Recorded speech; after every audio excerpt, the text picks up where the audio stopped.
We say yes, Lord, yes. Our songs are rising in your direction. We say yes, Lord, yes. We will wait on you. We will wait on you. Come and move. We say yes to you. Come and move. We say yes to you. Oh, come and move. We say yes to you. Come and move. We say yes to you. Say, come and move. We say, come and move. Holy Spirit. Oh, come and we say, come and move. We say, you can raise it up, Justin. Come and move. We say, oh, Holy Spirit. We say, to your will and your way. Come and, come and move. We say yes to you.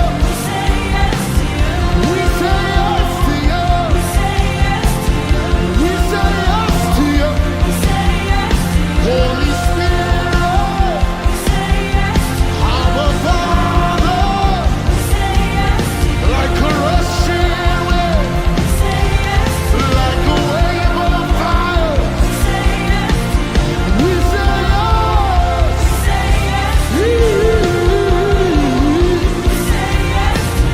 We say yes to you. Yes, yes, yes, yes. Oh, we say yes. Exceedingly, abundantly, above all that we ask or think. Exceedingly, abundantly, above all that we ask or think. Let's go. Exceedingly, abundantly, above all that we ask or think. You will do. You will do. Above all that we ask or think. Exceedingly, above all.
One more time, can we sing? Come and move. Sing it out. And can we raise that sound in this place? Come and move. I am surrendered, Lord. Come and move. We say yes to you.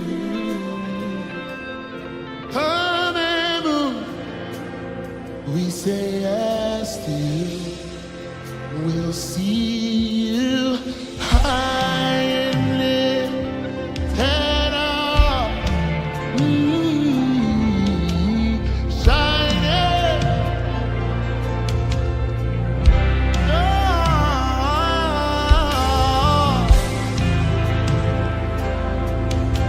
As we say,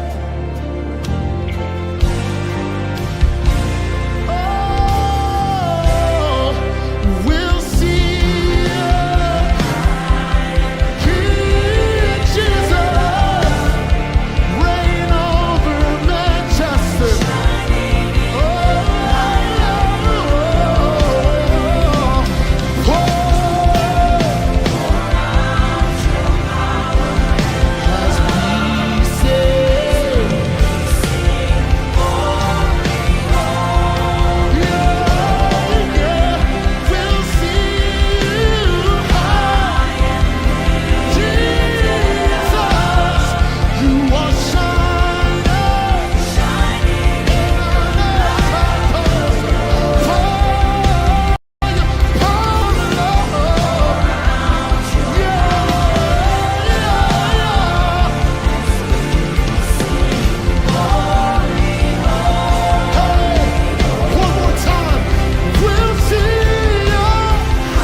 lift your voice.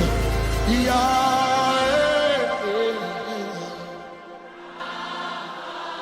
Elohim, Shaddai, Reigner.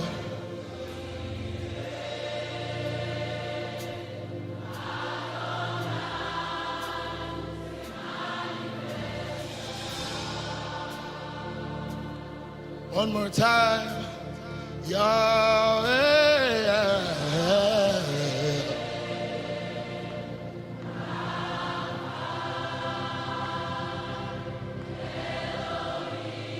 Shaddai,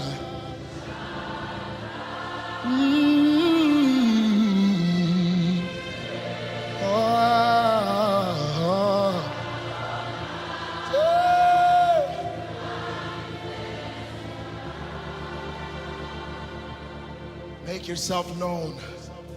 Make yourself known, oh Lord. Make your power known, oh Lord. Hey, hey, hey, make your glory known, oh Lord.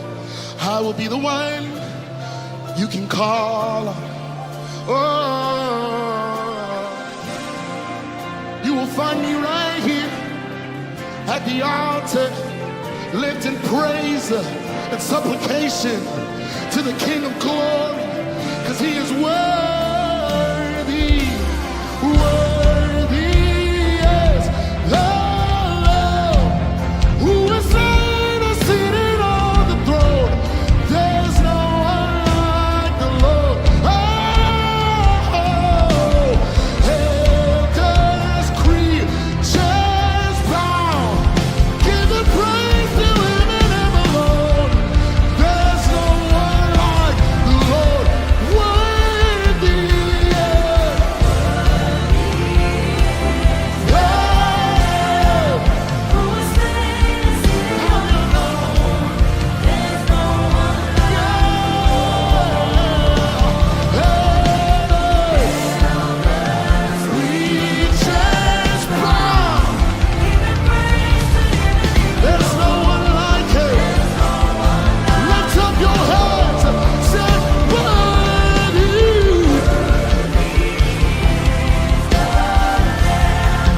Who is slain and seated on the throne. There's no one like. Can you see the Lord reigning over Manchester? Giants bow. There's no one. Raise your voice. Worthy is.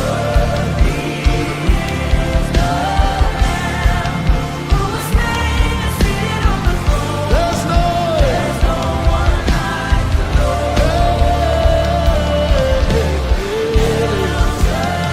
Creatures bow. There's no one like him. One more time. Worthy of. Who was slain and seated on the throne. There's no nobody like the Lord. Elders, creatures bow. I know. There's no one like the Lord. Hey, there's no one like. Who is this King of Glory? He is the Lord God strong and mighty. Oh, there's no one.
rightful place.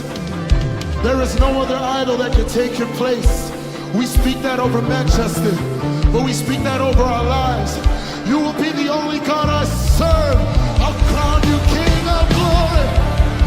Yeah, yeah, yeah. Yes, we crown you King of glory. We crown you King of glory. We crown you King of glory. We crown you Lord. We crown you King. We crown you King of glory. All hail the King. We crown you King of glory. All hail the King. We crown you King of glory. We crown you Lord. We crown you King. We crown you King of glory. All hail the King. We crown you King of glory. All hail the King. We crown you King of glory. All hail the King. We crown you Lord. All hail the King. We crown you King of glory. All hail the King. We crown you King of glory. All hail the King. We crown you King of glory. All hail the King. We crown you Lord. All hail the King. Say, all hail the King. All hail the King. Information provided by the speakers and/or presenter on Facebook and YouTube is for general informational purposes only. All information is provided in good faith. However, Constructive Talk makes no representation or warranty of any kind, express or implied, regarding the accuracy, adequacy, validity, reliability, availability, or completeness of this information.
It have some spirits roaming we land, seeking to destroy your faith, confuse and intimidate, to take with them as many as they can, down to the pits of hell for eternity to dwell. If we don't take stock and amend our ways, we'll continue on the path to darker days. So let's begin to shift our moral compass now, and say to iniquity, we shall no longer bow. So grab your rosary and your holy water, let we pray for the nation. And with the water of Zamzam and Quran, now with strong vibrations, all them single mothers, oh God, we sons and daughters. And yes, as we gather, I beg you protect them, Father. Cause while some hoodwinking, somebody bad drinking, and we just keep sinking deeper into this array. Heed our nation's cries, it's time to mobilize. Together we'll exorcise all these bad spirits and cast them away one by one. I say two by two, 3 by 3. We'll cast them away one by one. I say bring them 2 by 2. I say 3 by 3. We'll cast them away.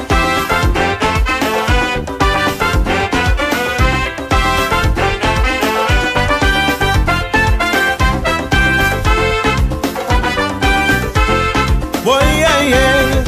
But I get it.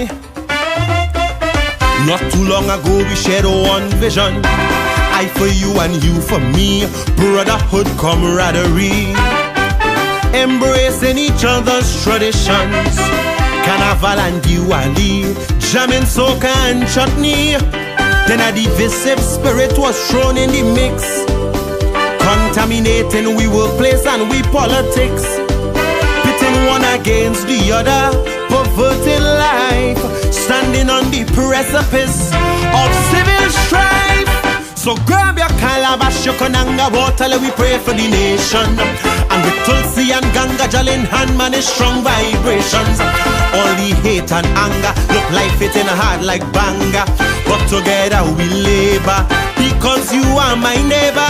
Cause when we made the trip, slavery and indentureship, exploitation and the whip. Well, what a price we paid. Though we have different names, our passion is the same. So unity we must reclaim. And all these bad spirits, we'll cast them away one by one. I say bring them. I say bring them. We'll cast them away one by one. I say two by two. Ding, ding, ding. And when we walk through the valley, treacherous roads and alleys, in our darkest hour, we shall not cower. Cause deep inside we got the power. Don't show us the power. God gave us the power. The power, power, power, power, power. Spirit of deception, spirit of fear. Tell them get the hens, we don't want them here.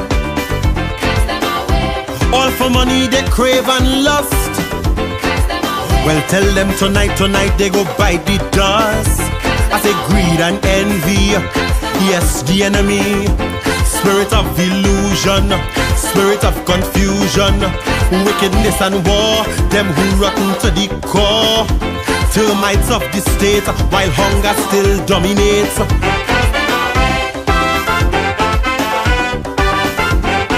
Day, day, day, day, day, day, day.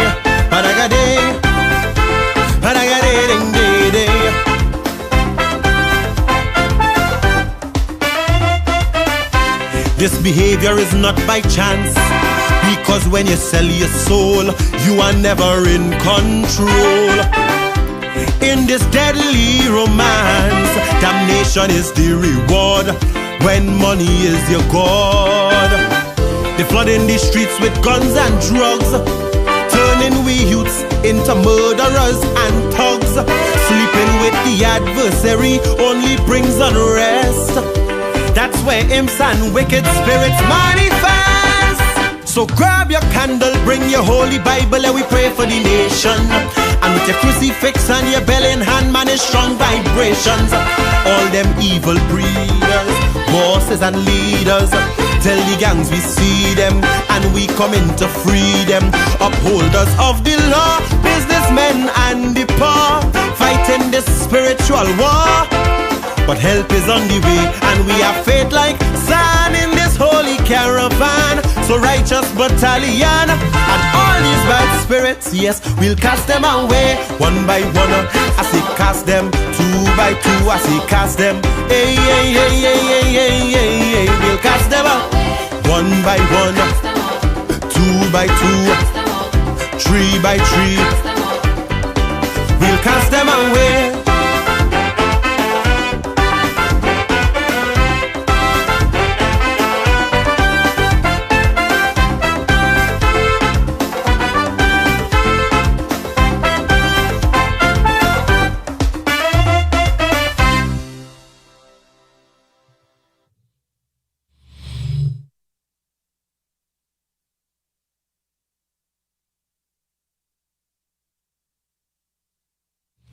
Good evening, Trinidad and Tobago. Good evening to those of you locked on to Constructive Talk. It is what today is? Thursday. So today is normally my last day of doing a program on Facebook and on YouTube. And there's so much to talk about, so much to talk about. How are you guys going? I hope all is well with everybody out there. I really, really hope that all is well with everyone out there. All right, you just heard from what's his name, Mr. O'Connor. All right, you just heard from Mr. O'Connor, and I hope that you enjoy that one a whole lot. I enjoy playing it for you because that's what we need, you know. But apparently, it's just very interesting when I watch and I see the response by religious leaders concerning gambling on Sundays, you know. But I want to play this for you guys, and then I'm going to come back and touch base with you a little bit. So take a listen to this. I claim it, or I name it, Wake Up Trinidad and Tobago. Large numbers of people simply refused to pay the tax. What happened? They had to change the tax and drop it. Not only that, it was the start of the end for Margaret Thatcher, who was perceived as the Iron Lady and who was impregnable. And all people have done is say, no, not doing it. Someone comes out of Downing Street, someone comes out of the White House. They say, we've had a meeting and this is what's going to happen. What if enough people say, we're not doing it? Where is their power? There is none. The power of the few is in the acquiescence of the many. And if we stop acquiescing with our own enslavement, we cannot be enslaved. If we go on as we are, we will live in a fascistic Orwellian global state within decades. And I'm being seriously optimistic when I say decades. If we take our power back and we start questioning and we stop fighting among ourselves, then 7.5 billion people can't be controlled by a handful. If the 7.5 billion, A, know what's going on, and B, won't have it. Large numbers of people simply refused to pay the tax. What happened? They had to change the tax and drop it. Not only that, it was the start of the end for Margaret Thatcher, who was perceived as the Iron Lady and who was impregnable. And all people have done is say, no, not doing it. Someone comes out of Downing Street, someone comes out of the White House. They say, we've had a meeting and this is what's going to happen. What if enough people say, we're not doing it? Where is their power? There is none. The power of the few is in the acquiescence of the many. And if we stop acquiescing with our own enslavement, we cannot be enslaved. If we go on as we are, we will live in a fascistic Orwellian global state within decades.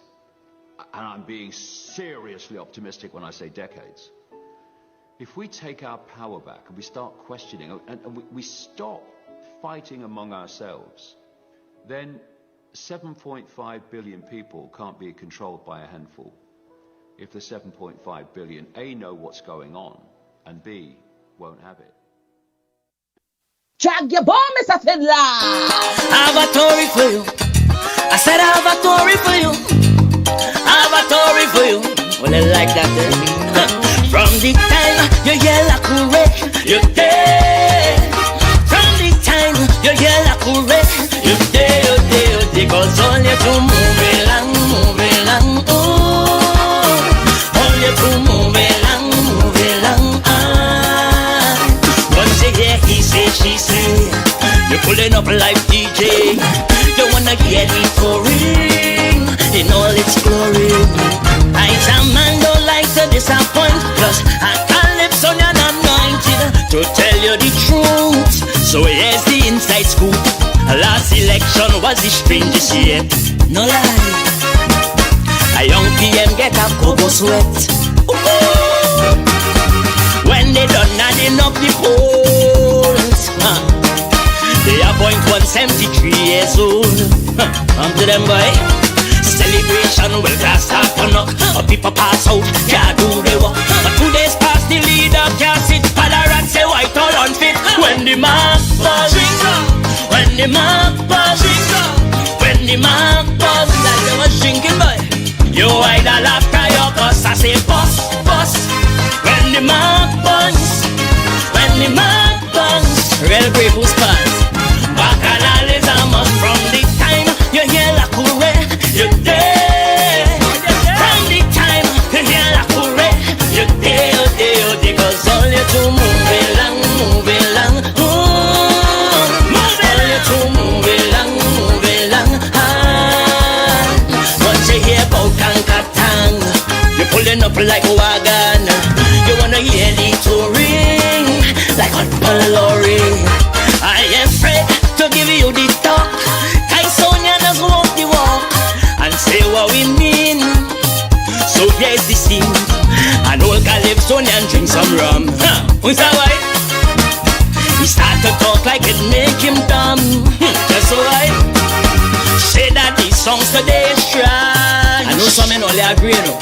I like he mix the rum with babash. Like he really catch it boy. Our next artist will take for rhythm. Overstay his time in Brooklyn. Start a food business like things nice. We better watch out for ice. When the mark buzz, when the mark buzz, when the mark buzz. That fella is a real killer boy. You idle after your cause I say bus, bus. When the mark buzz, when the mark buzz. I hope in good spirit. Bacchanal is a must from the time you hear la courée, you there. From the time you hear la courée, you there, you there, you there. Cause all you to move along, move along, move along. All you to move along, high. You wanna hear about Giselle, how she head not well. About Alexander and how he need altar. About how Benjamin like little children. You wanna hear how Kamala turn big warmonger. Cause all you to move along, move along, move along, move along. You to move along, move along, move along, move along. You wanna hear how Gypsy run from NCC. You wanna hear the thing down about voice not falling. How we have no crime plan from TUNC. How we in SOE permanently. So you to move along, move along, move along, move along. You to move along, move along, move along, move along. From the time you hear la courée, you're there. From the time you hear la courée, you're there, you're there, you're there. Cause all you do.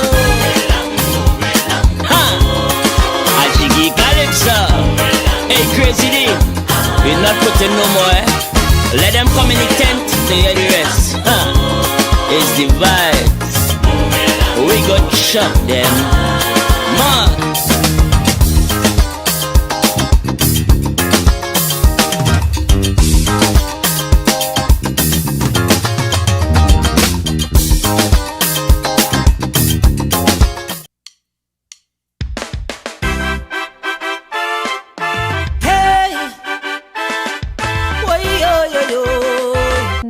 Timeline for when teachers will be paid outstanding salaries. The Unified Teachers Association is now seeking approval for a mass rally as teachers across the country continue to wear red in protest over the delayed payment. Tutor President Crystal Ash said the escalation follows discussions held yesterday between the union and Chief Personnel Officer Commander Dr. Darrell Dindial regarding the long outstanding issue of salary adjustments for all members of the teaching service. Ash recalled that tutors signed an agreement with the state last April, after which a promise was made that new salaries would be paid by July 2025. That commitment, he said, was never fulfilled. Tutors president is now apologizing to teachers across the country. We look at it as blatant disrespect. We look at it as someone providing you with a promise and then breaking it. When we listen to this particular administration, there's a statement that they usually make, and they say, promise made, promise kept. We are simply asking you, Mr. Tanku, and the Prime Minister of the Republic of Trinidad and Tobago as well, Ms. Kamala Prasad Bisesa, we are asking kindly that with the same level of energy that it is normally said, promise made, promise kept, let us try and do that for the teachers. However, new information provided by the CPO on January 14th confirmed that the salaries will not be paid by the end of this January. Ash explained that earlier this week, the CPO was asked to submit additional information to the Finance Ministry before payments could be authorized. We're asking you to keep your promise. We're asking you to work on this matter intensely, expeditiously, because our teachers are feeling it financially. It is very difficult in light of the EAP being removed also. Then they don't even have an area where they could possibly get some sort of redress. Well, Ash said tutor remains committed to ensuring teachers receive what has already been agreed to and promised. Mr. Speaker. Mr. Speaker, promise made, promise kept. Because when the UNC wins, public servants win. Public servants wins. I wish to advise the members of the teaching service, Mr. Speaker, the Trinidad and Tobago Defense Force, and the Port of Spain and San Fernando City Corporations that this government will ratify the collective agreement signed in April 2025 between the Chief Personnel Officer and their respective associations, unions, and committees. The recurrent cost of implementing these agreements is estimated at $214 million annually, with arrears of $730 million as of December 2025. A few minutes later. The union representing teachers says it appears members will not be receiving their reconstructed salaries at the end of this month. Earlier this month, Tutors President Crystal Ash was on record as saying that members of the teaching service would receive their new monies by month's end. However, on Monday, Minister of Finance Davindranath Tanku reportedly told the media he did not issue any instructions for teachers to receive any wage increases for January 2026. Yesterday, Mr. Ash told News Center 5, the Minister of Finance has left teachers confused as the Chief Personnel Officer earlier assured payment. Yes, tutors are observing this with, we're confused because we doubt very much that the Chief Personnel Officer would tell untruths. So if he would have told us that he was in a position where he could offer us the salary in January, that means that he would have been given the instruction. But now we're hearing something else from the Minister of Finance. So it would seem as if, I don't know, politicians, we try to trust them, but it would seem as if it's very challenging. That's all I would say at this point in time. Mr. Ash is not yet laying blame on the Chief Personnel Officer, saying instead that he believes Dr. Daryl Dindial would have gotten the green light from the Finance Minister before giving a comment. The Ministry of Finance is yet to officially respond to this latest development. Mr. Speaker, promise made, promise kept. No clear timeline for when teachers will be paid outstanding salaries. The Unified Teachers Association is now seeking approval for a mass rally as teachers across the country continue to wear red in protest over the delayed payment.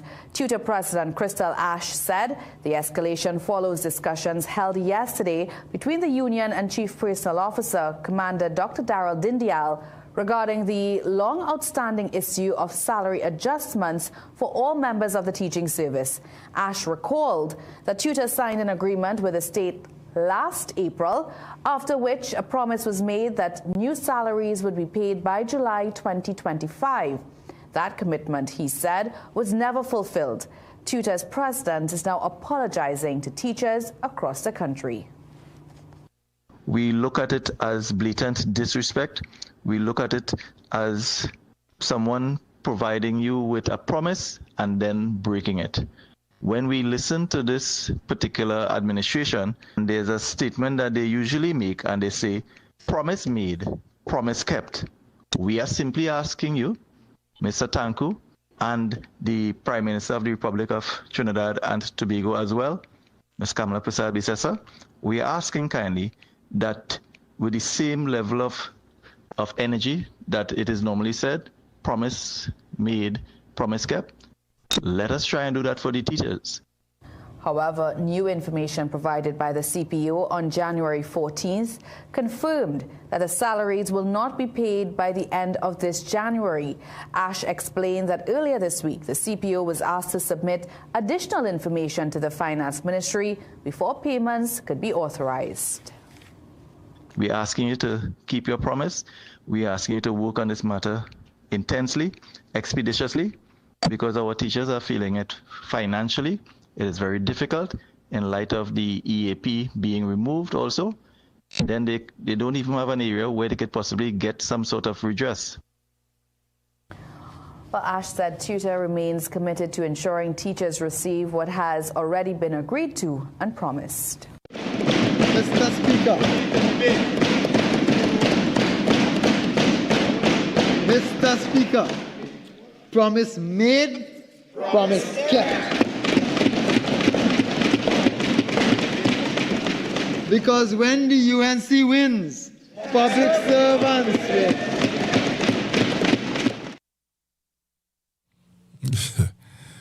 You know, I don't want to laugh and I don't want to say anything that may upset somebody who listening. A teacher might be listening or somebody might be listening out there and this affects them. But I don't want, I'm not laughing. I'm not saying that, you know, but this is sad. This is really sad. So teachers have taken a position that they want to protest or they want to be able to, how you put it? Teachers want to, not that they want to protest now. Sorry, it's not protest I want to say. They want to have a rally. They want a rally now. They want to have a rally. Right? They want to have a rally. They want a rally. They want to rally themselves together to speak about this situation. So teachers are seeking permission to rally. Okay? They don't want to protest. They want to have a rally. So let's see how it go. Let's see how it go. Let's see if they will be given an opportunity to rally. You know what I mean? They want to have a rally. So let's see if the politicians will give the teachers the opportunity to rally. Because we're hearing about a zone, a special zone, special zones. So now that we're hearing about special zones, I don't know if they will get a rally, you know. You think they will get a rally? Huh? What do you think? You think they will get a rally? You think that they will allow them the luxury to rally? Or do you think that they will not get a rally? You think? Huh? Who is your thoughts? You think that based on this special zone that they're going to talk about tomorrow, do you think that the teachers will be given the opportunity to have a rally? Just want a rally? Just want to have a rally? Do you think that they will be given that opportunity to have a rally? Or do you think that they will not be given the opportunity to have a rally? What do you think? What are your thoughts? You think that they will be given the opportunity to have a rally? You think that they will be given that chance to rally? Or you think that they will not be given a chance to rally? What's your thoughts? 464-7003. 464-7003. I played for you yesterday news. I know I played for you today. Right? So yesterday on I-95, they talk about it. They interviewed him. He shared his view. Today on CNC3, they talk about it. He said that he told them, he said, hey, you all say when you all said that, promise made, promise kept. But this promise isn't being kept. This month, and the promise ain't kept. But do you think, Trinidad and Tobago and the world, do you think that they will get, get permission to rally? Not protest. They are not protesting. They said that they are not protesting. That's what they said. The teachers are saying that they are not protesting. They are just asking for permission to have a rally. Do you think that they will be given permission to rally? 464-7003. 464-7003. What is your take on it? You think that they will be given an opportunity to rally? Or do you think that they will not rally? Or you think that they will get chance to rally? Or you think that they wouldn't get chance to rally? 464-7003. What is your thoughts? What is your thoughts? Rally or no rally?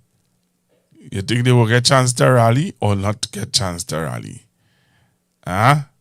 What is your thoughts? I'm waiting to hear from you. If you think that they will get chance to rally.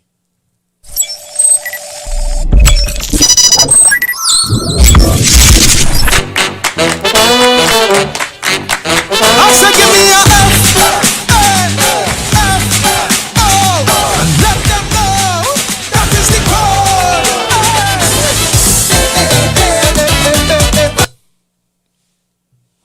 Hello, good evening. Yeah, Pastor Google, good night. Good evening, sir. Do you think that the teachers will be given an opportunity to rally? Pastor, I don't think so. Why not? I believe not under this government. They will give them permission to protest. Well, it's But not remember, a protest. Remember, they're saying it's not a protest. It is a okay. rally. Okay, rally, okay. But this government, I don't think so. Because remember, they did promise them. Yes, they did promise And them. now they, right, and now the promise broken. Right? So to give them permission to rally, Pastor, I don't think so. Not this government. Wow. And you see, that commissioner of police, that's a UNCB. Trust me. He's politics. He say never vote. He cannot fool me with that. I don't think the teachers will get that permission to rally. All right. Pastor, it's a wait and see. Yeah, man. That's right. Same to you. Thanks for calling. Yeah. So I want you to tell me if you think that this government will give them a chance to rally. They just want to rally. That's all they want to do. They want to have a rally. Do you think that they'll be given the opportunity to rally? That is my question to you this evening. All right, let's take this call. Hello, good evening, caller. Hello. Hi, good evening, caller. Pastor Google, that's on a green donkey, or they won't get through. You don't think that they will be given the opportunity to rally? I know that because I want to see some solidarity with the other unions. I would like to see Felicia Thomas. I would like to see Clyde Elder. I would like to see. Well, Clyde Elder, no, I don't think Clyde Elder will come out and protest. He's a member of parliament. He's a minister. He will not come out and protest. Not even the MP from Point Fortin too. Well, no, because they are come on, let's be real. They are ministers. Not even Watson. Remember Watson? Watson was a union leader too. All right, Colin. I want to see something until I see some of them union people who come out in solidarity. I think that will happen. Everybody eating our food now. You have a good night, Pastor Google. You same to you, sir. All right. So the question is: do you believe that the teachers and they will get permission to have their rally? All right. That's the question. Do you believe that the teachers will get permission to have their rally?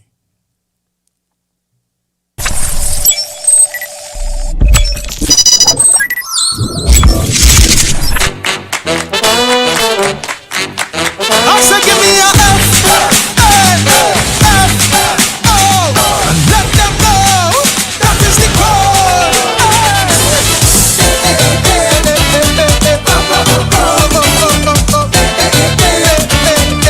Oh Lord, some say the code is this, some tell me it's that, but I go hear the facts. Give me experiencing a global phenomenon. With serious issues, mankind choose to fool around. So my question again this evening, I'm taking your calls because we're just going to do this until about 9:30. Can't you win foolish prizes? So taking your calls, do you believe, and you could answer me also on Facebook, because they forget the first goes. Yes or no, do you believe that the government will give the teachers any permission to protest? Yes, a second term in office, but after they take debate and they realize what's the fate, enough of them want to change the vote, but it is too late. You see the FA, FO, you see the FA, no never FO. Plenty immigrants made their choice. Uncle Donald they supporting, but he put their support on ice and themselves he start deporting. FA, FO, I said the FA, no they go FO. But now Donald breaks in because it now so keen. He naming the Epstein files, so they now studying like they're voting. A presidential pedophile. FA, FO, I said the FA, no they go FO. You see when you're ever wrong, there's no doubt. Even Uncle Sam will find out that what's sour in Bam Bam starts sweet in the mouth. When you shout F-A, F-O, tell you that is, tell them that is the cause. So if you're now joining me and you want to know what is going on, what we're talking about, we are talking about the teachers. Teachers are asking for permission to have a rally because they want to talk to the tutor wants to talk to their membership about why they're not going to get their 5% salary increase at the end of this month. And I am asking you, do you think, or do you believe, or do you feel that they will get permission to have their rally? Yes or no? You can answer me via Facebook, or you can call in, or you can send a voice note on 464-7003. What is your view? Do you believe? You can call in 464-7003. Do you believe that teachers will get permission to have their rally? No, they go FO.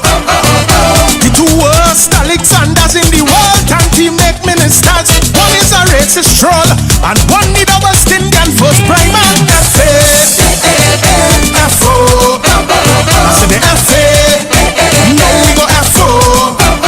Meanwhile Tanti setting up TNT in people worship where we in place. She should have let the Yankee army plant the radar in shipping palace. FA, FO, I said the FA, no she go FO. You see when you're ever wrong there's no doubt. Persona non grata must find out that what's sour in Bam Bam starts sweet in she mouth. Sing it out. FA, FO, tell them that is, tell them that is the cause. Cause when cold yellow wins, corruption begins. Where's the real one?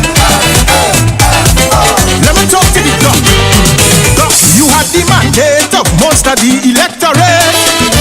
Not to mention the support of your party base. Somehow you took that to mean you could manipulate and dictate the decision of who should take your place. And because you were the top dog, you move like an overlord. You find when you tell them jump, they should have asked how high. You set out to sway the vote, offer up a young scapegoat to just get a kobo sweat after you say bye-bye. You delay party convention, play with our constitution, and figure you could have gerrymander the outcome. FO, you FA, and then you FO. You chain up the young man for truth to snap the election fingers fast. Although every poll warn you that would have be a shortcut. FA, FO, you FA, no all of we FO. So for your voters who stayed away, you certainly have a part to play. But they feel like they get betrayed, like it has snake in the valley. Say FA, FO, say your FA, no all of we FO. You see when you're ever wrong without doubt, even strong leaders find out that what's sour in bam bam starts sweet in the mouth. When you shout FA, FO, and that is. Alright, so nobody else want to call in to tell me what they think. Nobody want to call in to tell me if they believe that they will get through or if they wouldn't get through. But I really wanted to know from you guys if you think that they would have gotten through with if they would have gotten through with their rally now. Because I think that they really want to have this rally, and they are asking for permission for the rally. You know, they were asking for permission for the rally. Country to tongue, singing one song, asking what went wrong after night.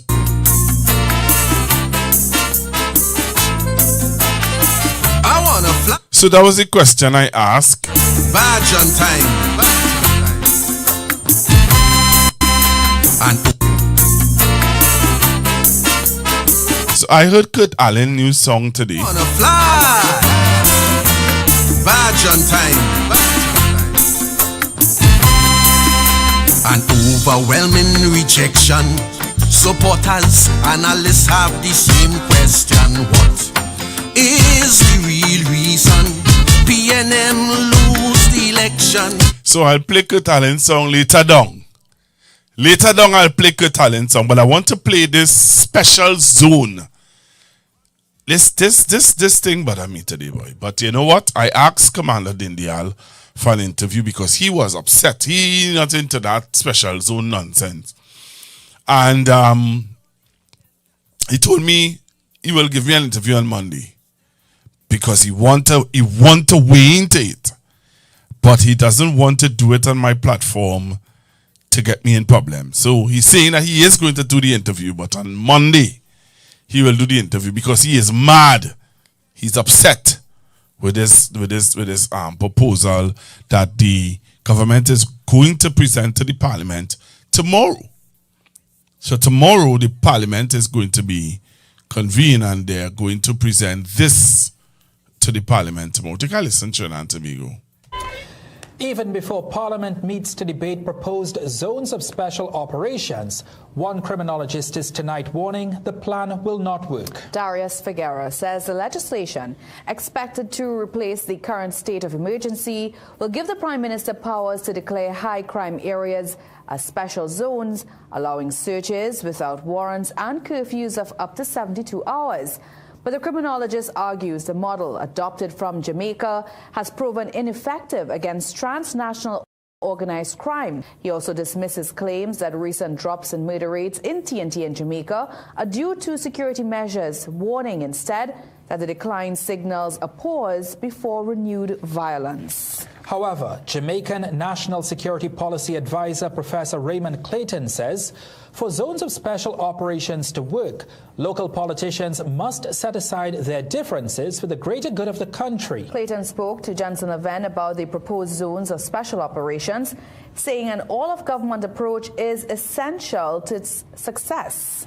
For the Zone of Special Operations to be effective, a bipartisan approach and the commitment to stick with it beyond the 5-year electoral cycle is needed. And there should be a cross-the-board political consensus on the need to continue programs which are actually working and doing something to address these deep-rooted problems.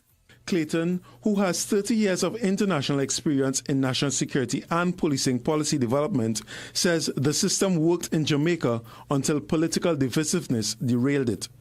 He says there needs to be both a hard and soft policing approach, backed by strong social programs in a 3-tiered system: clear, hold, and build. It begins with the clearing of the zones of the known offenders, taking them to prison or holding them, and then moving into the communities with the needed social resources and a softer police approach to rebuild relationships. This is another critical component which we did not get right in Jamaica. So what I sincerely hope is that when you actually put the new policy into operation in Trinidad, that you do get it right, that you follow the examples that we set which actually worked. He says an efficient judicial system is essential to its success. You have to think in terms of setting up special courts which are going to run round the clock to process these people in order to give them a proper hearing and then to release them if they're innocent or to put them in jail if they're not. But political leader of the NTA and former Coast Guard Commander Norman Dindial says the proposed legislation is doomed to fail and will cause more harm than good. We are becoming a dictatorship. I see, and I think that bill needs to be stood down. We need to protest it somehow to see that we cannot support that bill. I cannot support that bill. And any wise thinking individual in Trinidad and Tobago or citizen that recognize what democracy is and the rule of law will not support that bill. While Dindial rejects the proposal, activist and Pastor Clive Dutton is in full support of it. He is calling for an all-hands-on-deck approach and is identifying the Parent-Teacher Association as significant to its success. President of the National Council of the PTA, Walter Stewart, agrees, saying they have been clamoring for that for some time now. We believe that synergy, that partnership, that togetherness can augur well, especially for our hotspot communities. And if at all they are considering we want to encourage them to also come on board and run a number of community town hall meetings in the communities as well to assist our parents and, of course, the members of the community. The legislation will be brought to Parliament tomorrow and will allow the Prime Minister to identify which communities will be named zones of special operations. Jensen Lavend, CNC3 News.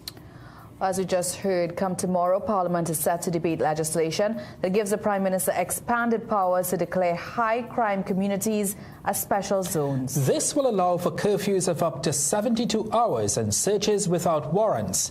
But how will it impact the police service and the government's popularity? Doris Polo sought those answers. The Zones of Special Operations Bill would empower Prime Minister Kamla Persad-Bissessar to designate special zones in areas where there are reasonable grounds to believe criminality, gang violence, or threats to public order are widespread. According to the bill's explanatory notes, the aim is to restore the rule of law through joint security force operations while safeguarding the rights of people who live and work within the affected communities. Once a zone is declared, the community will be notified by way of a notice, and a joint command made up of senior Defence Force and TTPS officers would take charge. Their powers include establishing cordons, imposing curfews for up to 72 hours, and conducting searches of people, vehicles, and premises without a warrant, based on reasonable suspicion. A declaration could last up to 180 days, subject to parliamentary oversight.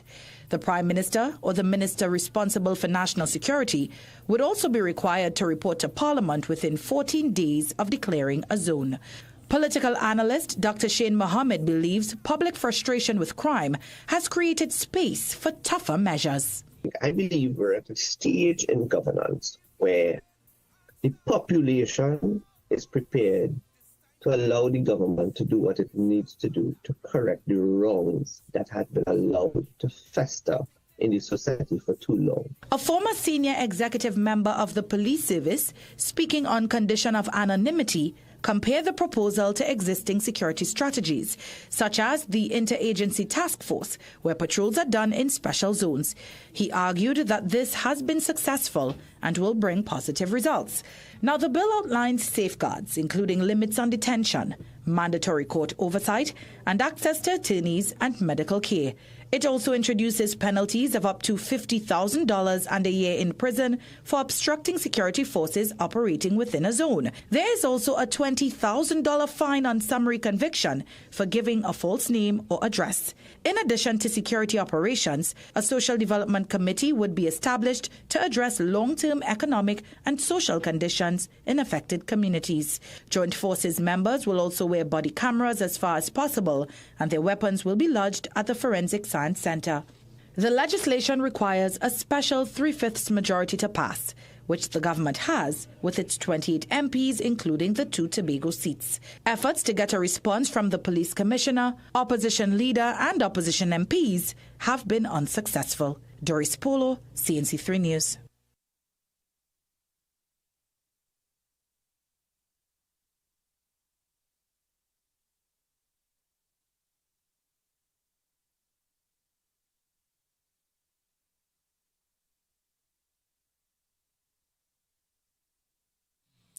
What is your thoughts on this? What is your thoughts on this also? This is something that is in the public domain. It's something that's happening. It's something that is going to be debated tomorrow. So you need to pay attention to it. As a nation, you need to pay attention to it. I just want to say that this reminds me a lot about 2010. They're just making sure they're tweaking it and making sure they get it right this time. But the last time in 2010, they had a limited state of emergency in certain areas. And they had an SOE, and then they had a state of emergency where they were saying, and those of you who could remember, there was certain parts of Trinidad and Tobago. I don't think Tobago was a part of it, but there were certain parts of Trinidad that was locked down, and there were certain parts you seeing people going and buying KFC. You all remember that? You all remember what happened in Nelson Street, George Street? When Ian Allen went there and he looked at, he said, something ain't right here. Something ain't right. You all remember that? How many of you remember those things? But you see, we forget. You know why I'll tell you we forget? Because I'm going to play for you the people meter. And I want you to listen to what people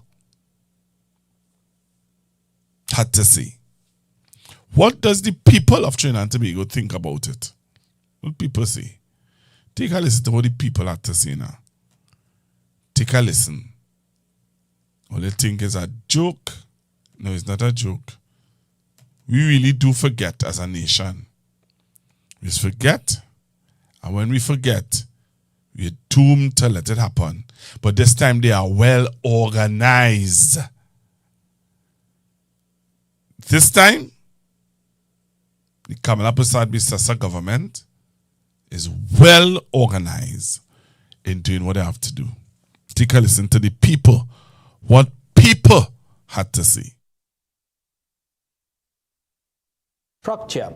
Well, today we asked, what do you think was the reason the PNM suffered a defeat in the THA elections? Here's what some of you had to say. Well, I would say that because in the general election, people decided they wanted a change, and they changed. So over there, showing the change now. They think that they'll get something new with a different regime. So they're thinking that with the change, you'll get some change. I'm assuming they didn't get what they would have wanted, or they felt that they weren't supported before. I think that, what was important is to recognize that the TPP is for the people and with the people, and that I think was a greater pull, right, than what the PNM had to offer.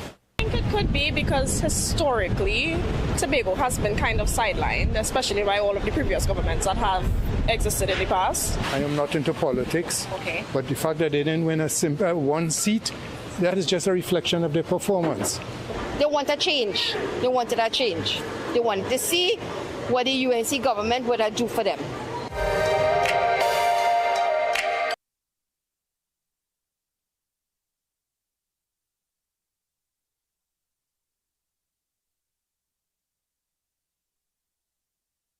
So you heard the people meter. You heard the people meter.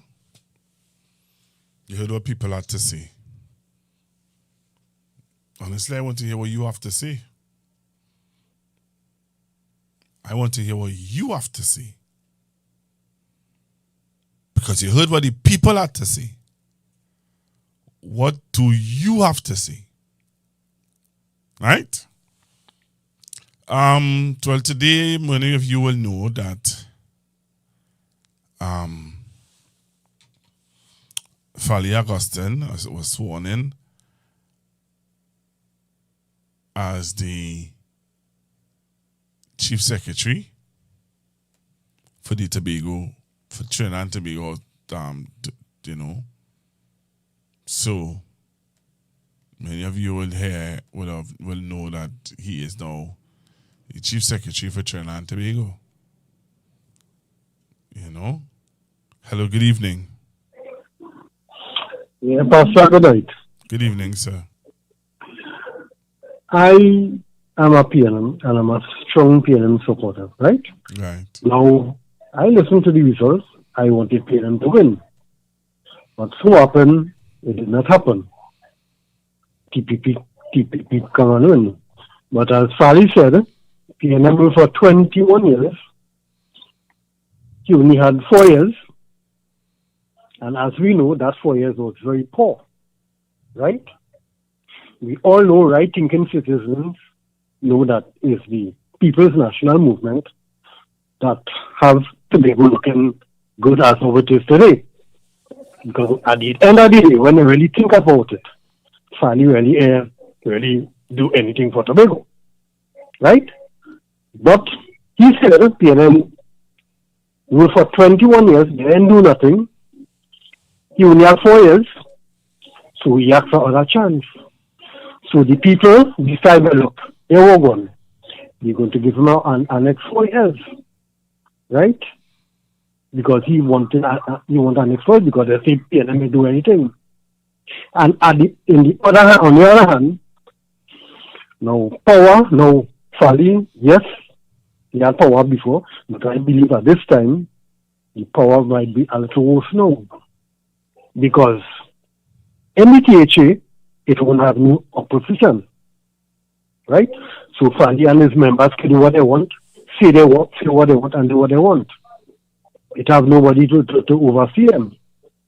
So that is where the people of Tobago will see whether he for them or not. Right? Because he said he's not in bed with the government, with the UNC, but so far, he's in bed with the UNC. So with this 4 years term coming, they will see what will take place. And they will decide what to do sometime after. Right? So let's see and we'll see what will take place. Right? That's all right. All right, sir. Thank you very much. Hello, good evening.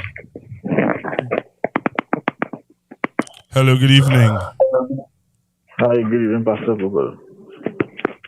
Pastor Google, I noticed what your last caller just say about right-thinking citizens of Trinidad and Tobago. Well, I want to find out if there's any right-thinking citizens in Tobago. Because apparently, bad is good, and good is bad. Because if it is what the last caller said, that this party, the TPP or the PDP, whatever it is, performed very poorly in Tobago, then why did the people vote him back again? In comparison with the years that PNM do a lot for Tobago. And that excuse about 21 years, PNM did nothing. I don't know how people fall in for that. But then again, I noticed the comparison here. A lot of good candidate MPs or representatives lost it because for what reason, and I could give an example, Esmond Ford of Tunapuna. Esmond Ford was a good MP for Tunapuna, and he lost his seat. I could have seen neighbor Terrence Gallon with a good MP and he lost his seat. Mr. Kelvin Morris of Women Tobago, he was a good representative in Tobago, and look, he lost his seat. So what is it that the people in Tobago want? Why is it they are attracted to people to the likes of Fali and Western Solomon? What is it for the CNM comparison with the PNM representative? That's what I'm trying to understand. Or is this thing is deeply rooted in hatred since the days of the with Robinson and Dr. Eric Williams? Pastor, who was ever good there? Because I think you really need a historian who could understand the politics and the mindset of Tobagonians, because it is very true. Because I remember when they had the Queen in Tobago in 2015. Remember the Red Bush? There was a certain religious leader in Trinidad who had strong political party. Some people do not go to Tobago because all the men are interested is going after white women, doing crab racing and stuff like that. Do you remember that, Pastor? Yes, I do. So how is it that people in Tobago forget that? I guess yesterday was yesterday until yesterday. And I will never forget that. But I guess it was forgiven, and I guess if the enemy has started to spit on you, crap on you, you can still give them a chance, right? That's a really good night. Okay, thank you very much, sir.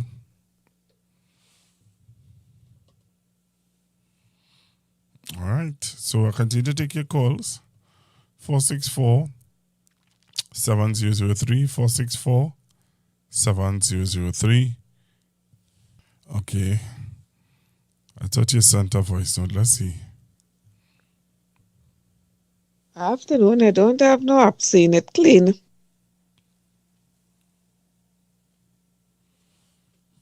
All right, so we're taking your calls. 464-7003. 464-7003. Let's move on. It's going to 10 o'clock. So I was kind of waiting for you guys to call in to tell me what are your thoughts about this whole special zone. You see, you all say that nobody not talking about things and nobody not things and nobody not that. You see, I'm bringing the topics in front of all here. And I'm asking you all to share your views about the issues. All right.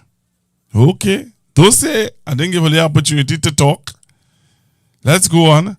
So, today was the swearing in for Mr. Farley Augustine and his team, the TPP. And let's see what happened, or somebody brought it to my attention about a statement that was made by Ms. Bisessa. I listened to the statement and I said I will play it for you guys for you to tell me if you think that it is a racist statement. Some people say it's racist. Some people said it's like, you know what this reminds me of? And I'll play it first and then I'll tell you what it reminds me of. But I'm going to play the statement by Ms. Bisessa. I'm going to listen and I'm going to ask you what are your views. And I'm going to ask you if you think that the PNM should somehow lift their voice in condemnation to this statement made by Ms. Bisessa. I don't know if it was if there was a condemnation for when Fali did it. But Ms. Bisessa did it today, and I want to ask you, the viewers and listeners, to Constructive Talk if you all think that this statement by Ms. Bisasa was a racist statement.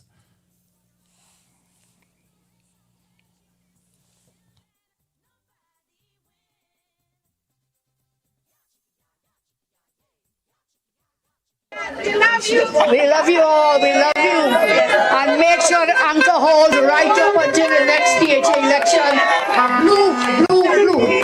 Now, for you said in Trinidad the code is yellow. But I listened to you on the platform, you're not easy, you know. You say you have a man here, he's like a roast breadfruit.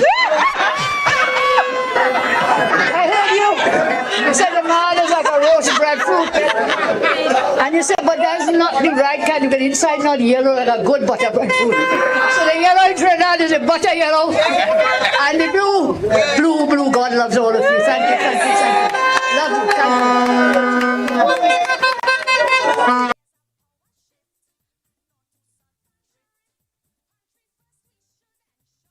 Most anti-black.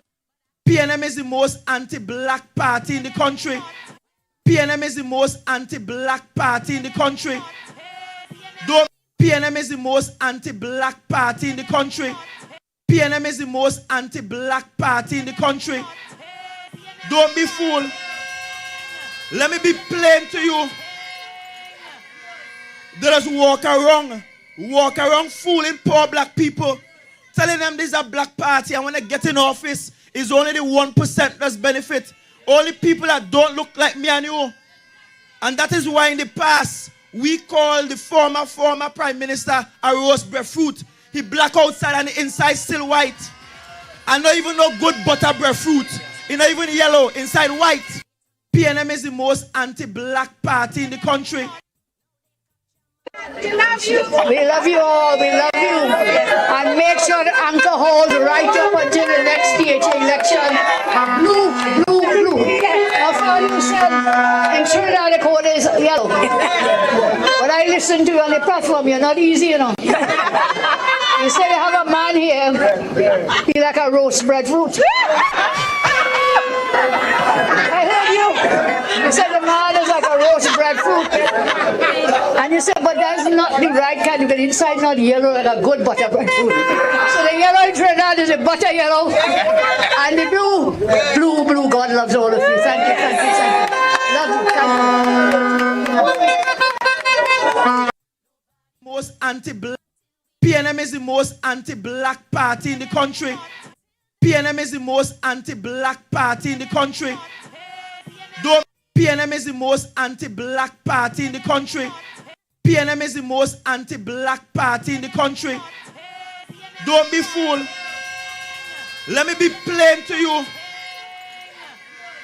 They just walk around fooling poor black people, telling them this is a black party, and when they get in office, it's only the 1% that's benefit. Only people that don't look like me and you. And that is why in the past, we call the former Prime Minister a roast breadfruit. He black outside and the inside still white. And not even no good butter breadfruit. He not even yellow, inside white. PNM is the most anti-black party in the country.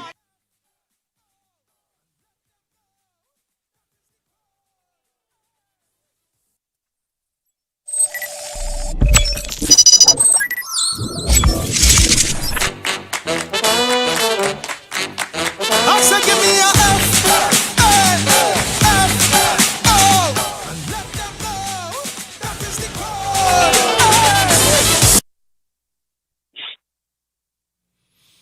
Hello, good evening. Good evening, Pastor Google. Just, not too long, and you're asking we're not calling, but when I heard Fali made that statement some time ago before the election, and I had to correct a man where you was up to yesterday. And even Brother Mohammed, that the PNM is a black party. And I'm saying, when did that happen? When did that logic change? That the PNM is a black party and do not like black people and fool black people. When did that change? Because, and Fali's statement, the only thing the Prime Minister remember from Farley's statement, from Farley's election campaign, is that particular statement. Because she made the very same statement without using a breadfruit. She used an Oreo. So, she is also speaking the same mantra that Farley is speaking, where they carry on that the PNM is a black party and the C-body, considered a black party, but the C-body 1%. But she's the same lady who had a big meeting with the same 1% that she is referring to. So I had to tell a man on a radio program today, because I realized a lot of African people had this concept that PNM is an African party. One of the founders of the PNM, which became our first Prime Minister, he was not considered an African. The only time he was called an African is when we went for independence. And Capel pointed out that here we're going on, somebody of a lesser value is going to rule over them. That is when we know Dr. Eric Williams was an African. And the same people said to us that PNM only sees about black people, Pastor Google. PNM built a house in Lavantil and Duncan Street, George Street, and gave rent for $8 and $12 a month, Pastor Google, for years. Mova. All the houses, most of the houses in certain part of Mova were built by the PNM, low-income houses. And 90% of the people who they say the PNM didn't do anything for, living in them same house. Bataria has a well-developed housing scheme from since in the 60s, property value of some substantial value, and PNM just put another one under Mr. Manning again. African people. So this logic that the PNM, according to Farley, didn't do anything for black people. So I asked them, if that is the case, how did the East Indian people get wealthy? Because if you look at the history of politics where East Indian people are concerned, it started with religion and race and the argument for equality. From the time we went for independence, they claim equality. Anytime you ask them, they always claim the PNM power, their constituency doesn't get anything. But when you look at the budget, not one of the, I had to tell them, I have not seen one opposition leader or opposition member of parliament in all the years ever come to the parliament and say, here, this is the allocation for my constituency. And when I look at the allocation for a PNM constituency, then we're about 20 million more than mine. We don't see that. But at the end of the day, they turn around and use the corporation to argue that we need that money for diesel, to make it seem that they are being oppressed. And we go along with that, man. So if them is being oppressed and the PNM people are being oppressed, then who getting into it, Pastor Google? The 1%. So all the wealth goes to just that one group of people. So get rid of the African man, because he not benefited the Indian or the PNM or the African people anything. And we put in an East Indian government who, that is their point of view, that was clear about everybody in the society. But we had a thing called the People's Partnership. That was supposed to cure everybody's problem then. 5 different parties. And then last as long as snooker and mash up. So we give them ultimate power this time. With 2 seats in Tobago, we're Farley turned around to tell me that, as you know, I see a man in Tobago, shall we? Red, $1 PNM. Blue, $1 PDP, however there is. Because the licensing officers ain't going to Tobago yet. Right? CPEP in Tobago ain't closed down yet. So let's just sit down and wait and see the allocation. Since they say they get the highest budget, let's wait and see their allocation and see how it's going to pan out. Because our prime, I wouldn't say her statement is racist, you know. It's the way in which all she's doing is concretizing down on the statements that she made about the Oreo and convincing that the same thing Farley is saying, he just used a breadfruit. All right, so you don't believe that the statement that she made is racist? What I'm saying is, yes, it is. From Farley's perspective, it is a racist But statement. she made it too. She said it Right, also. but what you see, she didn't fully make the statement in that line. She only saying, "Yeah, they talk about something and a breadfruit." Well, what I'm saying is, she is, when you listen to it, she is just concretizing on the statement that she made before. She just using Farley to justify the statement that she made before about the Oreo. All right, So from that standpoint, it is racist. All right, then. Thank you. Let me take some more calls. You're welcome. 464-7003, 464-7003, 464-7003. That is the number to call in.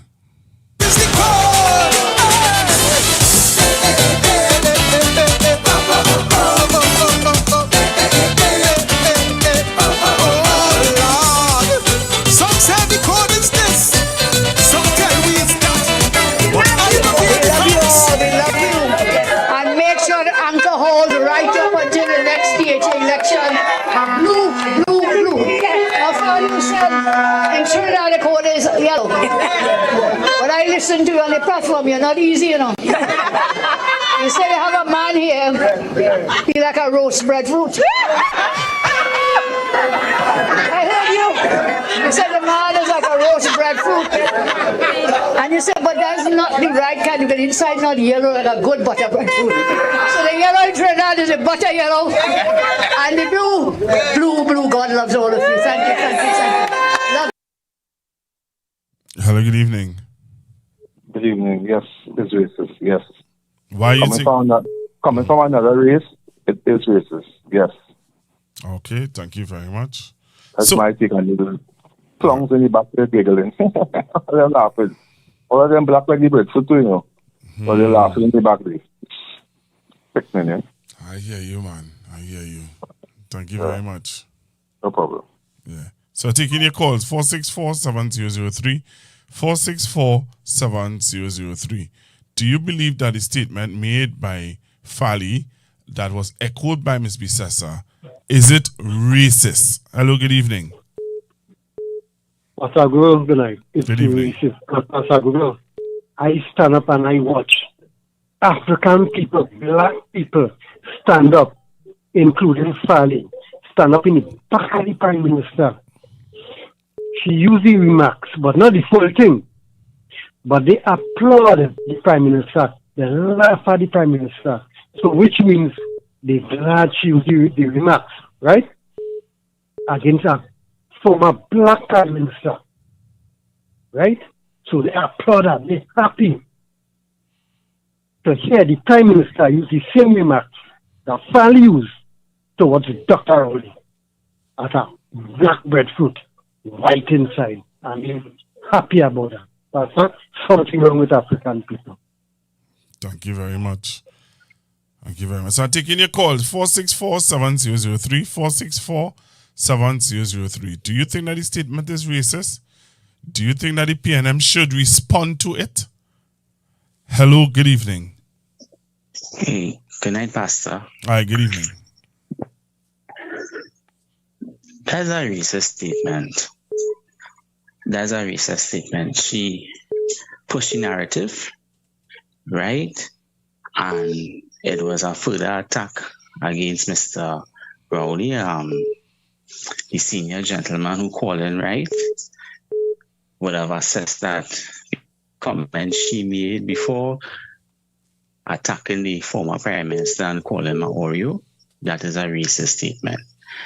And my personal view is, I'm wondering, I sat back and thought about it, do African people encourage it?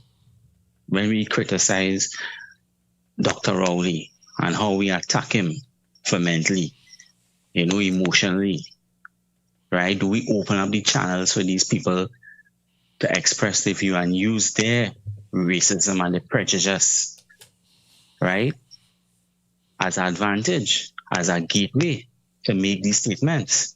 So is it that we maybe as Africans, we have to be careful of how we describe our own, even if we not describe, but criticize All right. I hear you, sir. Hello, good evening.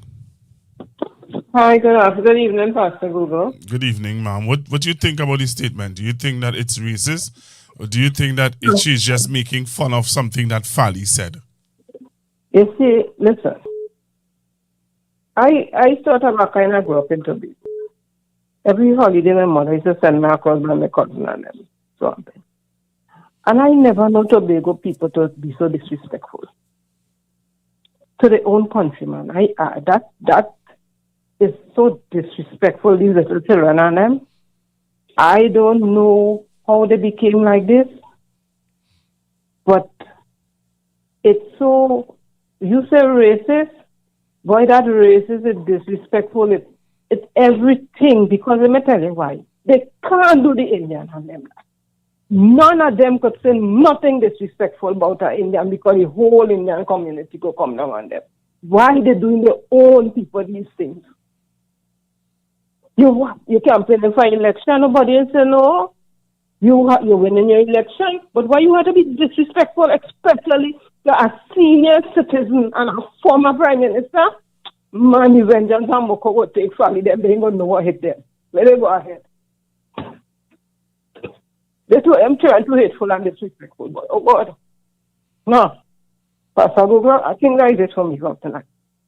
Me never go them kind of people. All right, thank you very much. Yeah. Hello, good evening. Hello, good evening. Yeah, good evening, Mr. Google. How are you going? I'm okay. Yes, that statement is very, very racist. And what made him is so bad, because Dr. Rowley has done so much for Tobago. You understand? And you know, this woman go there and stand up and say this kind of thing is so embarrassing. But listen, let me tell you something. The CPNM has done the best in Tobago. And I know personally that this party, what they know, cannot do what PNM did. You understand? Leave it in God's hands and watch God work. Watch God work. Watch God work. You understand? We go have the last laugh. PNM will have the last laugh. Have a good night. Thank you very much. So taking your calls, 464-7003. 464-7003. Do you believe that the statement made by Ms. Bissessa is racist? I'm seeing that I'm getting some voice notes. Let me play some voice notes. Good night, my dear brothers and sisters in Tobago. On Monday 12, the Tobago teacher elections, you all give the TPP Fally 15 seats in the Tobago of Assembly, right? I respect you all. You all wanted a change. You all give them a second chance in office. But my dear brothers and sisters in Tobago, just remember, the THA will not have any opposition. So keep an eye on Mr. Fally, because he's having full powers now. There will be no checks and balance in the THA. So they can do what they want, say what they want, because they have full power. That's a good idea. Pastor, you see that remarks? You see that racist remarks Fally used towards Dr. Rowley? Call him a black breadfruit on the outside and white inside. You see that racist remarks? You see Fally? You know what he's doing. You know what he's saying. You wouldn't fare well in. You wouldn't fare well in. You fight an election, fight it clean with a good heart. You don't come down on a senior black prime minister, black as yourself, and disrespect Dr. Rowley like that. He would not fare well in. Farley will not fare well in that teaching. That remarks will go against him. Trust me. Okay, that's our voice note. Let's play some voice notes. Yes, Pastor Google, I do agree that it is a racial comment coming from this Prime Minister, because she did it as opposition. So what is the difference if she now as a leader? She just trying to fool people and say she just repeating what Farley said, but it's not that she mean what she said. It is racial.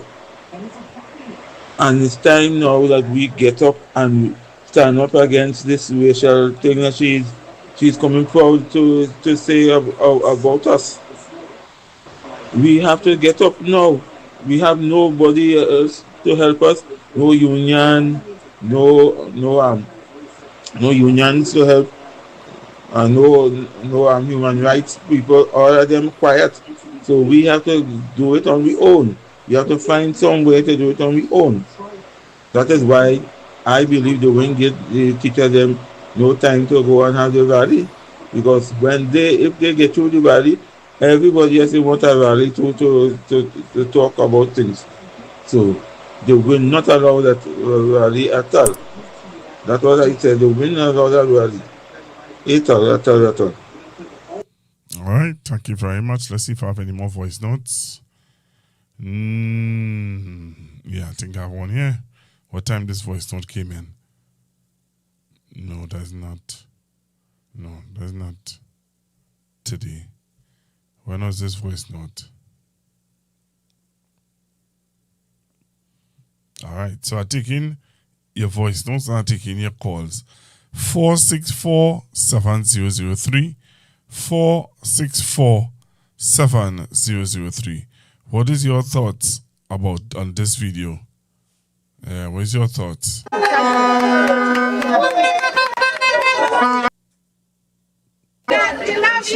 love you all. We love you. And make sure the anchor holds right up until the next DHA election. Blue, blue, blue. Now, for you said in Trinidad, the code is yellow. But I listen to you on the platform. You're not easy, you know. You say you have a man here. He's like a roast breadfruit. I heard you. You said the man is like a roast breadfruit. And you said, but that's not the right kind, because inside not yellow like a good butter breadfruit. So the yellow in Trinidad is the butter yellow. And the blue, blue, blue. God loves all of you. Thank you. Thank you. Love you. Thank you. Hi, good evening. Long time I haven't called in. I'm forced to call in tonight because our Prime Minister now, when I was in opposition, she got Trinidad Killer to call our Prime Minister then, right? Rowley, a big dog. And she and her husband in their home were clapping and were so happy, right? And when these things happen, for some reason, the hierarchy of the PNM never do anything. So subtly, right, the opposition realize, we have them now. We have nobody. They have both all our leaders. If you go to check it, we have both all our leaders, right? And until we get a new young leader, because you see these old leaders like myself and Missy, you know, they have reached their pinnacle. It's time for them to move on. We need some young leaders. You see, Charlie taking the thing in Tobago, right? Because he's going to be trying to be what's the gentleman name? Traorés in Burkina Faso, right? They live in the dream, right? We need to get that in Trinidad, right? The African people in Trinidad has gotten too laid back. And it's not a good example for the young ones them coming up to see that we really do not have leaders that we could follow and stand up for us. 1970, 1962, right? We phase out in our history, right? if somebody don't start to take the mantle, right, of getting us back some respect. Everybody is disrespecting us to the point where they have brought us disrespecting ourselves. Pastor Google, thank you. I hope my people listen.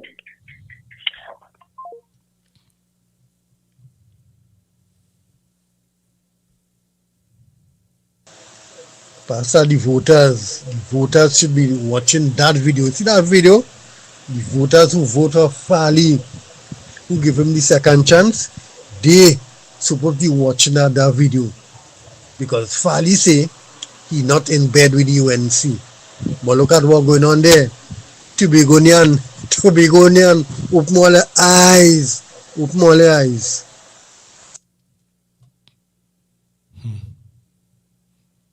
I hear you, caller.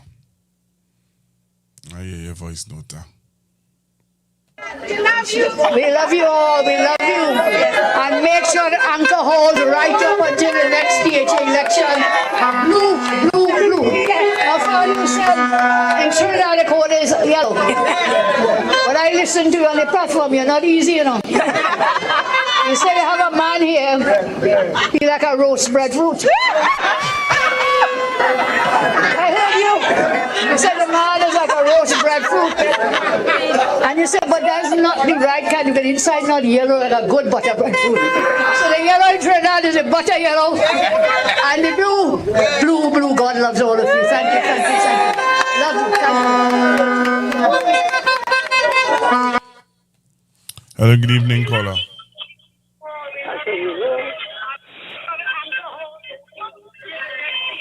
You have to load down the television, ma'am. Yeah, I load down the yeah, Pastor Google.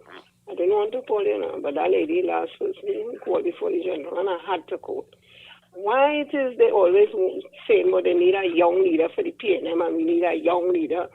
Dennis is a young man. Thank you. What I'm saying. Thank you. And look at Kamala condition. Thank you. UNC people not saying they need a young leader. Come on!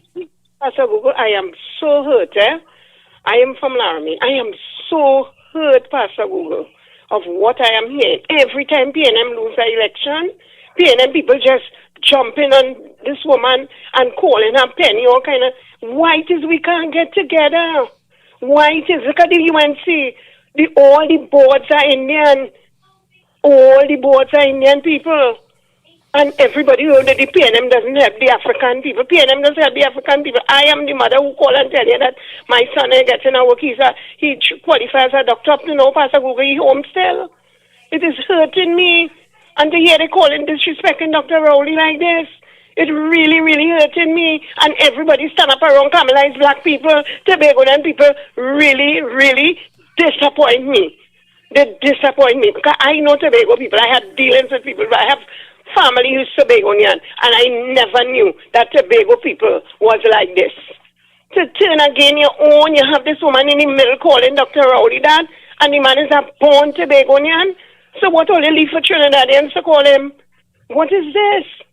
I am very, very disappointed, and I am hurt right now is what going on with PNM people who trying to bring down PNM in this state. Last night I listened, I didn't even want to call because I know you were hurt. I was hurt to hear how people were talking last night. And Pastor Google, I will listen. I'm not calling again because I had to call after that lady. This statement is young, and PNM need young leaders. Ansel Dennis is a young man. And what look at Kamala condition. She cannot even walk good. But the UNC people have nothing to say. They love their leader. But we don't love who we have. So, Pastor Gowi, you have a blessed night. Thank you very much. And don't stop calling. Just like how you don't want me to stop doing my life, you don't stop calling. Hello, good evening. Good evening, Pastor Gowi. Hi, good evening, sir. And those are some of the points that we are not listening to. We may be hearing, but we're not listening. Because I could recall when Rodney Charles was telling Dr. Rowley, he should retire because you are old. And everybody was telling him it's time for him to go. But they weren't telling that to the UNC leader? No. They weren't saying that. They were saying all sorts of things about Dr. Rowley. Especially when he was Prime Minister. All sorts of names. And what is amazing, Pastor Google, since the 1st of May 2025, we have seen the unrelenting, I don't give a damn, bring down, pull down of people of African descent in Trinidad and now in Tobago. And they're using Dr. Rowley as the excuse. Dr. Rowley is out of office since for 10 months now. But still, they want to make sure maybe they want to see him dead and buried, perhaps, literally. I don't know. But look at it, as one lady indicated a short while ago. Look who is surrounding this decrepit Prime Minister. I have to say it that way. This decrepit Prime Minister who holds all her meetings, all her public press meetings in her UNC headquarters and not in the diplomatic center, to the extent where yesterday on the TV6 News, the anchor indicated that here's what the UNC has to say. She didn't say the government, what the UNC has to say. In other words, they see themselves, even the mistake is being made because they have worked and won the minds of even the journalists, the presenters. They beat back the people in Trinidad, and now they have beaten back the people, the black people in Tobago. And we sit here and we see people, very slowly, it's ethnic cleansing. First, they took away the jobs, the minuscule jobs that would put bread on the table for those who could not perhaps afford to meet doctors and lawyers, as they say, but were able to put food on the table for their families. Took away the jobs. They started it from day one. Look at it, it's methodical, It's methodical. Took away the jobs. No more jobs. Make all the excuses. Have to do audit, have to do this, and you'll see what happen in 6-7 months. Lies from day one. We didn't learn anything between 2010 and 2015, so now we are doomed to repeat it. And it is one person indicated it's going to be worse.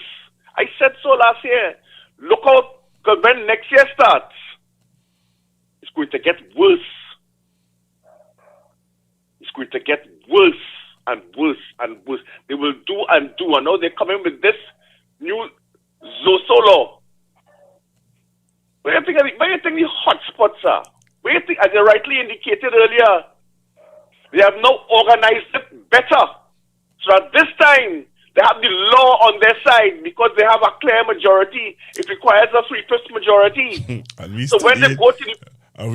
Right, sorry. So I want to say it there. What? Oh, go ahead. God. No, go ahead. No, but the reality of it is that we are majoring in minor things when those things are supposed to be. When she could stand up among black people and make a statement like that, and then now coming in the parliament on Friday to bring to table a bill and a law to lock up people who she says all the time. She says it all the time. She says that PNM areas are crime-ridden. Yes. Poor, decrepit areas. You understand? And what is going to happen? They're going to be pulling them out of the bed. That is what they're not saying. The law will allow the police to go in there and if they feel you are suspicious of something, they will pull you out of your bed while you're sleeping. The same way they could write up on a piece of paper and then come and arrest you. And for no good reason, you ain't reached the court yet. For no reason, you ain't reached the court yet. This tomorrow will give them the A-OK. We go see who weak. We go see about week now. We go see about week now. We go see. We will see. Yeah, now, Commander Dindial said it, you know. But a lot of people ain't hear what he say yet. But we go see about week tomorrow. We go see. I heard him. And I didn't want to talk about it until I heard I wanted to listen to it for tomorrow, but as you bring it up tonight, out of all of the issues that you brought up tonight, you see this one, this is another way. Here now, caller, let me say it again now. I want to say it again. I want to say it again so that it will sink in, that it will upset some of you. It will get all you upset. Hear what we saying? Today, Ms. Bissessa stand up among black people and talk about breadfruit, roast breadfruit. You're black outside and you're white inside. But only black outside. Hear what she saying, no? Only black outside, but only yellow inside. Yes. Only yellow inside. Imagine that. You understand? But we going to the parliament tomorrow to make sure that black people, children, you understand? We coming in them black people areas and we going to deal with all you. While you're sleeping in your bed. While you're sleeping, they come in and they're taking the same black police and come for all you with guns. Coming for all you because they will have no choice but to obey the law.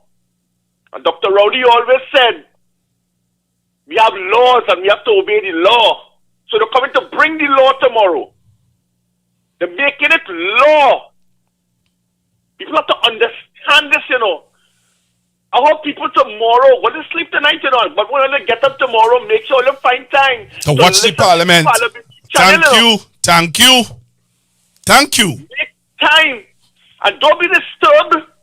Make sure you listen to every word coming out of the AG's mouth and the others who will be speaking and bringing the law to come and pick up African people. Because what will you feel the hotspots are? Thank you. But she says it. Remember when I would find a new story where she said they will ask her a question. They were questioning her and she said, all the top here, them talking, why didn't they deal with the crime-ridden areas? The PNM areas are the crime-ridden areas. Ms. Bissessa said that. And all they want to come now to tell me, wait. And something else, Commander Dindial said. He said, if it is, as they keep telling us that the SOE worked, if it is, they're saying that the SOE was successful, but then why are you bringing this Zoso? Why are you bringing this Zoso? But did you hear what the man from you heard what the man from Jamaica said? The man from Jamaica said that it look, Brian, before I get you understand? For my even since all you're saying, all you have all you have us on a SOE how long now? And if all you're saying and all you're beating all your chests, people only listen to them and they're saying it worked. When PNM had it, they said night work. It was like binary numbers 0 1 1 0 1 1 0. It worked then, but for them it worked. For them, the same thing, the same SOE, it worked under them. What is the difference?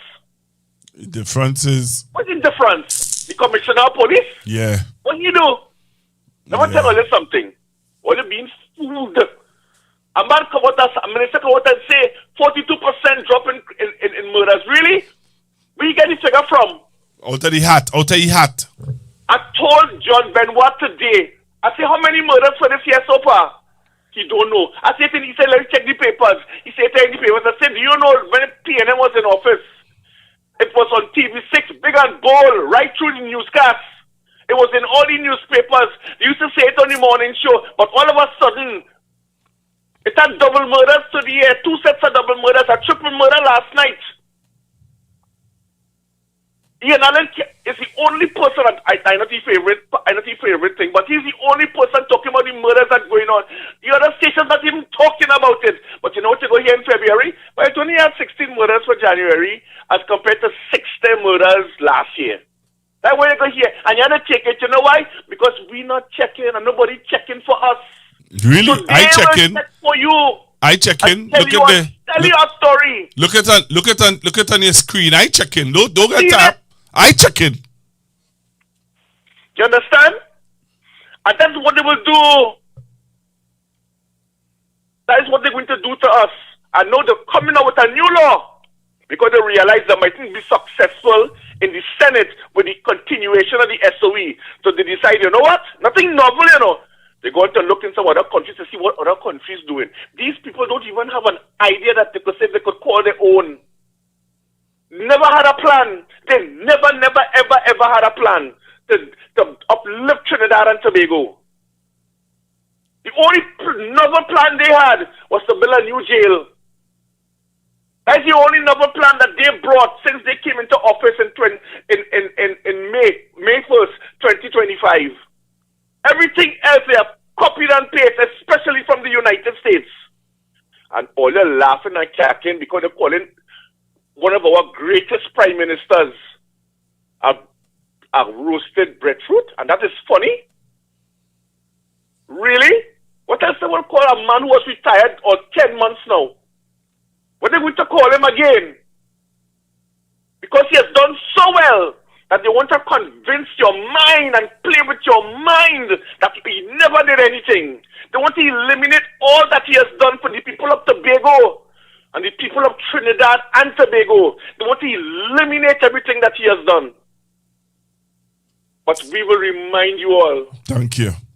We're going to remind you all, and it is our job to call into these programs, listen to what you have to say, and we're going to remind the people. And if you don't want to listen again, and continue down the same road and say, give them a next chance, and give them a next chance, nothing will become of our country eventually. Because they would have destroyed it. Because Fali, they will build nothing in Tobago. Where's Sandals? You ever call Stuart? But Stuart, no. Never called none of them. You know why? Because Fali and they are not about Tobago, they're about themselves, because they're learning from the best. All right. And we have to be mindful of these things. And if we are not, heaven help us. And our children and our grandchildren. We talk about all this already, you know. But it's just to remind you all. Have a good evening. See you. You see, when Keisha stay home in Tobago West, Savitri does go out in Sipari and vote Kamala. When they're encouraging you to stay home, them going out and vote Kamala, they don't care if she hop and she stand up so. They're going and vote she. They don't care who had to lift she into the podium. They're going and vote for her. And then they want to tell you that you're a cult, that we just vote PNM. If they send a crap, we vote in PNM. But if, no matter what Kamala do, they're going and vote she. We love you all, we love you. And make sure the anchor hold right up until the next DHA election. Blue, blue, blue. Now for you said, in Trinidad the code is yellow. But I listen to you on the platform, you're not easy, you know. You say you have a man here, be like a roast breadfruit. I heard you. You said the man is like a roast breadfruit.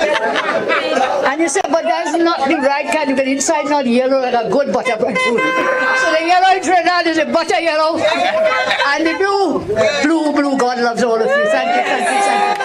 Love you, thank you. Even before Parliament meets to debate proposed zones of special operations, one criminologist is tonight warning the plan will not work. Darius Figueroa says the legislation expected to replace the current state of emergency will give the Prime Minister powers to declare high crime areas as special zones, allowing searches without warrants and curfews of up to 72 hours. But the criminologist argues the model adopted from Jamaica has proven ineffective against transnational organized crime. He also dismisses claims that recent drops in murder rates in TNT and Jamaica are due to security measures, warning instead that the decline signals a pause before renewed violence. However, Jamaican National Security Policy Advisor Professor Raymond Clayton says for zones of special operations to work, local politicians must set aside their differences for the greater good of the country. Clayton spoke to Jensen Levin about the proposed zones of special operations, saying an all-of-government approach is essential to its success. For the zone of special operations to be effective, a bipartisan approach and the commitment to stick with it beyond the 5-year electoral cycle is needed. There should be a cross-the-board political consensus on the need to continue programs which are actually working and doing something to address these deep-rooted problems. Clayton, who has 30 years of international experience in national security and policing policy development, says the system worked in Jamaica until political divisiveness derailed it.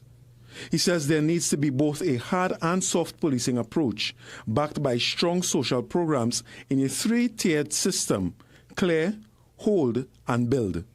It begins with the clearing of the zones of the known offenders, taking them to prison or holding them, and then moving into the communities with the needed social resources and a softer police approach to rebuild relationships. This is another critical component which we did not get right in Jamaica.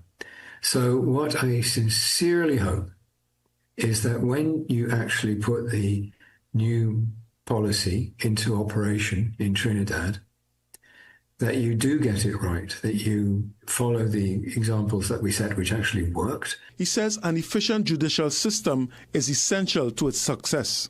You have to think in terms of setting up special courts which are going to run round the clock to process these people in order to give them a proper hearing and then to release them if they're innocent, or to put them in jail if they're not.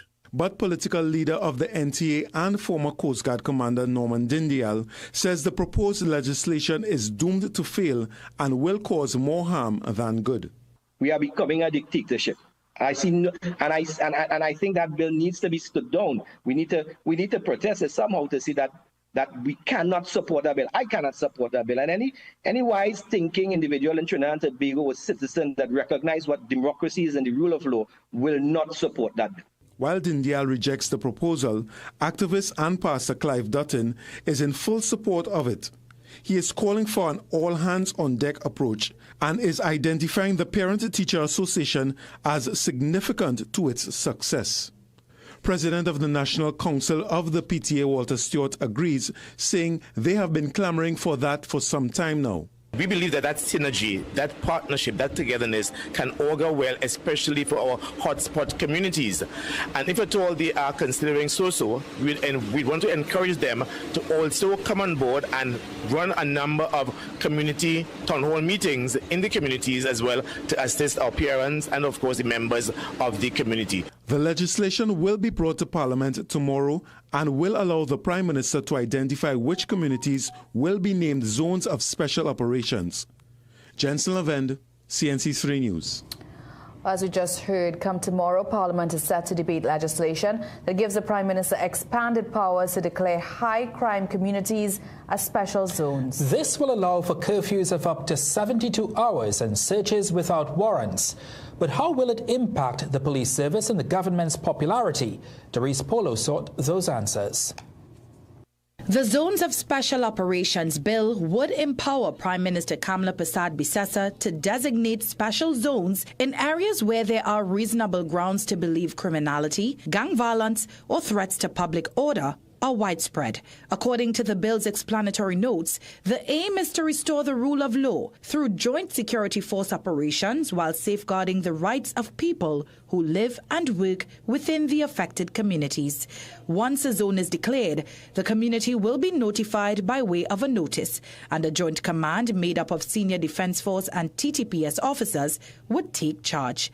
Their powers include establishing cordons, imposing curfews for up to 72 hours, and conducting searches of people, vehicles, and premises without a warrant, based on reasonable suspicion.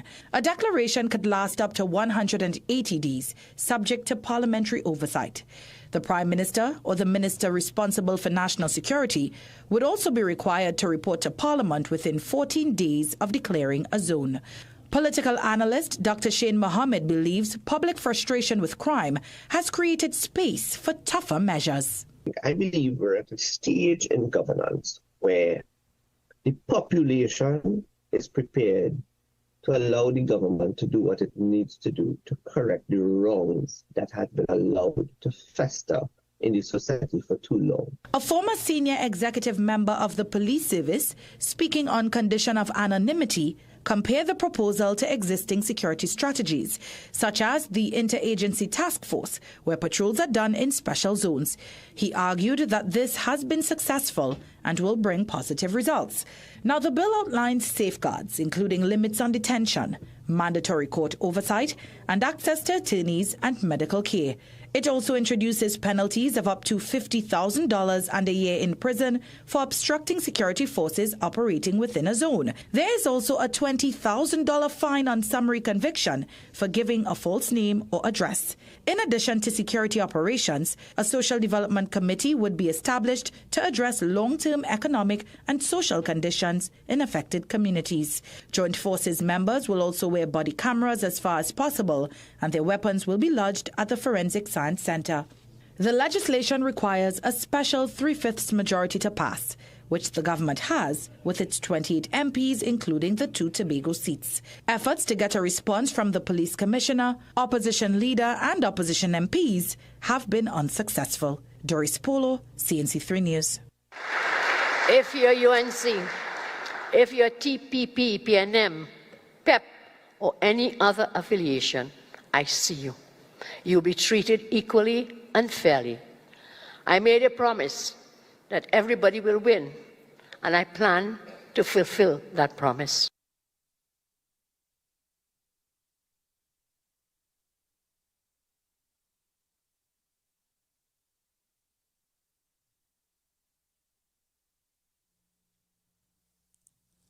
Hello, good evening. Hello, good evening. Hello, good night, Hi. Pastor Google. Hi, good evening.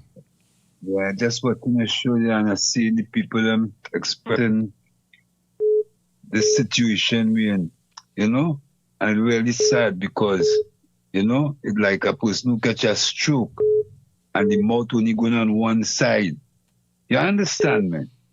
And people look at that with all the budgetary allocations, and how one side just gets salt and the next side gets sugar and honey and everything now. You know what I mean? Because it's things I watching, I watching how the investors in the country locking up shop. People can't carry on the business because everything off balance, because the price is so high. People can't afford it. So therefore, the shop owner or the bar owner go in and feel the blows, because when you pass by the bar, instead of have a crowd, it's 2-3 people trying to drink something. You understand these things that I'm talking about, Pastor Google? And really hurting the economy of the country, because everything going haywire. I passing by cost cutters, and this girl working at cost cutters now leaving and jumping the same vehicle I was in. And she's saying they just send home about half the evening staff because nothing is selling. You understand? And people will take a good look at these things because about the economy of the country and watch how, the commerce, coming to a standstill. It's frightening, and if people are taking heed of that, will end up in a real hellhole. Plus, one thing I always want to say, people always, this mantra, the PNM never do nothing. I find that so hypocritical. But people be saying these things. That's when they be living in La La Land. Because here what's happening. All them buildings them in right now, gotta go and sit down. Who built who orchestrated those things as a government when they were in power? All them roads they're driving on, who orchestrated them things when they're in power? To have us with proper infrastructure. You know what I mean? Think about these things, and people don't understand that they stop living in that bubble, that OPNM may do nothing. Because, drive downtown now, right now, and go by the waterfront. You understand? Or come to Tobago and drive down Roxburgh, or all them buildings, if you see the Victor Bruce building, you understand? So I want people to stop going with that stick down negative just to please the self, because that is being very ungrateful. And the people have to understand, you have to stand up, because you see that lot going on past there, we know where we're going. We know where we're going.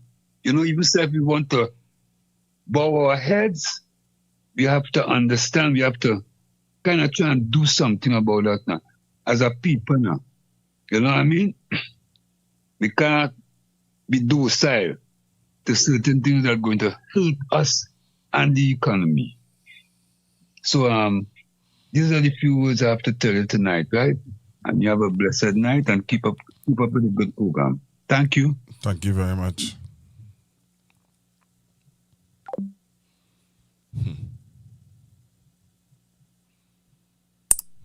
Oh boy. Pastor, just imagine they're bringing the zone bill in the parliament to pass. Hello, good evening. Pastor, good night. Like the same thing I was saying yesterday, that this law is an apartheid law. This law, I mean, in this part of the hemisphere, is Jamaica who more or less take it on first, but this law is an apartheid law. And we don't know real and stuff. We know if Lawrence will become Silas and Lawrence will become Silas too much now, you know, they should come in. Marbella Larman, all them they should come in. We are real and stuff, you know. Yeah, so you know, so you're trying to tell me we live in can't say we live in democracy anymore. Because if you're trying to tell me you're going to pass a law to take away the rights, you're trying to tell me police could come in your place without a warrant and mash up your place. Mash up your door, mash up your window.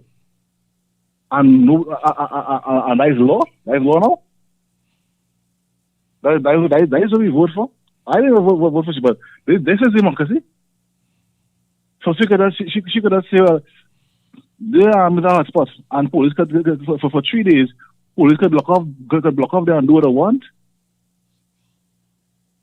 That is what we want. This is what we're going to do. This is democracy. Because you trying to tell me you go and infringe on the rights of people, because you taking away the constitutional right of citizens. You go and pass a law to take away. Here now, first I was sending your son. I didn't tell her. I want to tell you this. Last SOE in 2011, I was coming from work and ended up in a bus.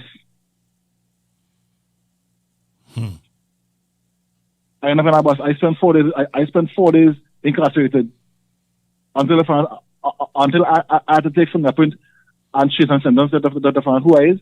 From there, let me go. I passed through that.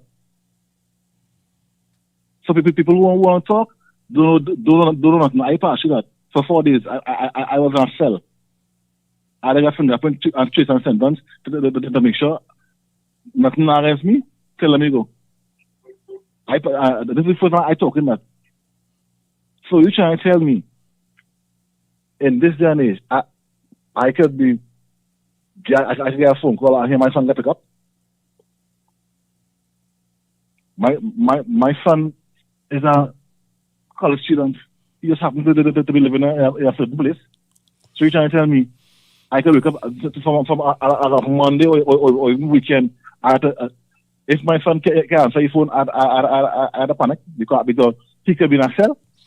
But the thing about it is, and as we said earlier on, so you call us burnt breadfruit, right? Black on the outside, white on the inside, or yellow on the inside, but you're going to pass a law tomorrow to come in all the hot spots, all the breadfruit, black breadfruit areas. You're going to pass a law to come into all the black breadfruit areas. And listen, and some of the black breadfruit areas are some of the people in those areas voted for you. I know. Yeah, I know. I tell you. We know until we can see that. Until we can see that the Martin Carnage, Arima Moloni to Apuna, we know is Marbella Lamin and Bakare. You know where she coming. Pleasantville, you know where she coming. And them people want to come next election and smile and shake your hand. I don't think so, boy. I don't think so. I do. Then when they come, for local election. Yeah, they come in. I feel they don't have it. I don't know. I something not right about this. You really going to do this and come with a local and come for local to tell me what? To shake one. To talk to who? I waiting faster. I want to say I'm part and you know what you're saying? Wait, just now. What you're saying there? Let me check it out a little bit. Let me investigate this a little bit. So they're checking the areas that they know that they're not going to win the local in. Yeah. And the areas that they're going to win the local in. So it has certain parts of San Fernando, right? That they're targeting. So they're targeting Taruba. They're targeting to win Taruba. They're targeting to win, well, they have Gulfview and those areas. Green Acres. Okay. All right then. I seen where this going. Once you're not voting for yellow, yeah. Once you're voting for yellow, you will get it. You're getting brutalized. Yeah. Once you're not voting for yellow, that is it for you. You're getting brutalized. It's apartheid. Once you're not voting for yellow, you're getting brutalized. It's apartheid. Wow. I tell you, apartheid is a long time. It's apartheid. Wow. This is apartheid. Yeah. Once you get here going. In order to get peace and to live some kind of normal life, you have to vote yellow. Yeah. Or she will send police for you. But anytime you vote in yellow, she's sending police for you. The areas, look at the areas, Oli, look at the areas. Yellow, as you know how you more or less red, police inside it.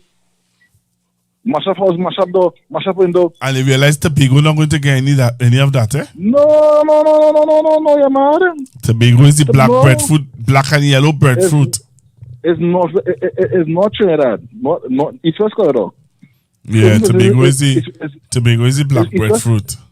Yeah, it's East West Corridor. Where the place of no games, it's East West Corridor. Then Bakare, Pleasantville, Marbella. Give some maybe Labe some part a point for the Captiville. Nah, she ain't gonna touch point. She ain't gonna touch point and because they want to win point. So she's not going to touch point and she's not going to touch Library. Basically, it's just corridor who she saw in voting for she to hell with we have no rights. Because we don't vote yellow, so we have no rights. So the question is asked, what are we doing about it? What can we do, right? Nobody. I don't know. I would like to know what could somebody suggest what we can do to stop this?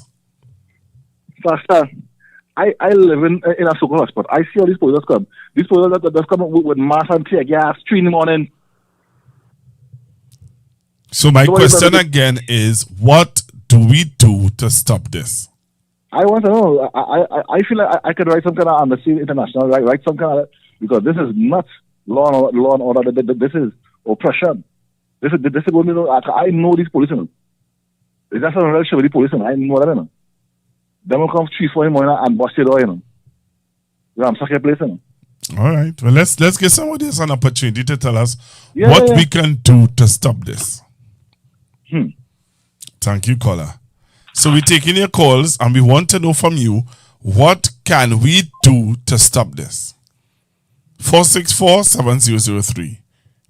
What can we do to stop this? You all out for a long SOE ride. Somebody is saying that. Okay. Somebody is saying that we are out for a long SOE ride. I am asking, and we are asking, when the UNC was campaigning, did they tell us that they were going to do this? When the UNC was campaigning and they were out asking for your vote and they was telling you that yellow is the code, and they were telling you that when them win, everybody win. Will everybody be winning in this? Hello, good evening. What can we do to stop this? Well, it may sound radical, but I think we should probably have... you ever see a movie called V for Vendetta, Pastor Google? Pastor Google? What can we do to stop this? I think we should put like pamphlets with the character of the Guy Fawkes mask and say no to oppression. You know who you ever see the Guy Fawkes mask? Pastor Google? That is used in England. I think this group did this computer hacker group called Anonymous to use that symbol. All right. Maybe put like pamphlets all over. All right. I hear you. But remember, it's tomorrow. All right. Thank you. Hello, good evening. What can we do to stop this? Good night. All right. Good evening. What can we do to stop this? Good evening to you, sir. Pleasantries to the program, pleasantries to all the listeners, whether they are enemies or what. And pleasantries to Trinidad and Tobago and the West Indies. Okay. We have a lot of people here, let me say persons, who feel that they know what they're doing. No real Christian,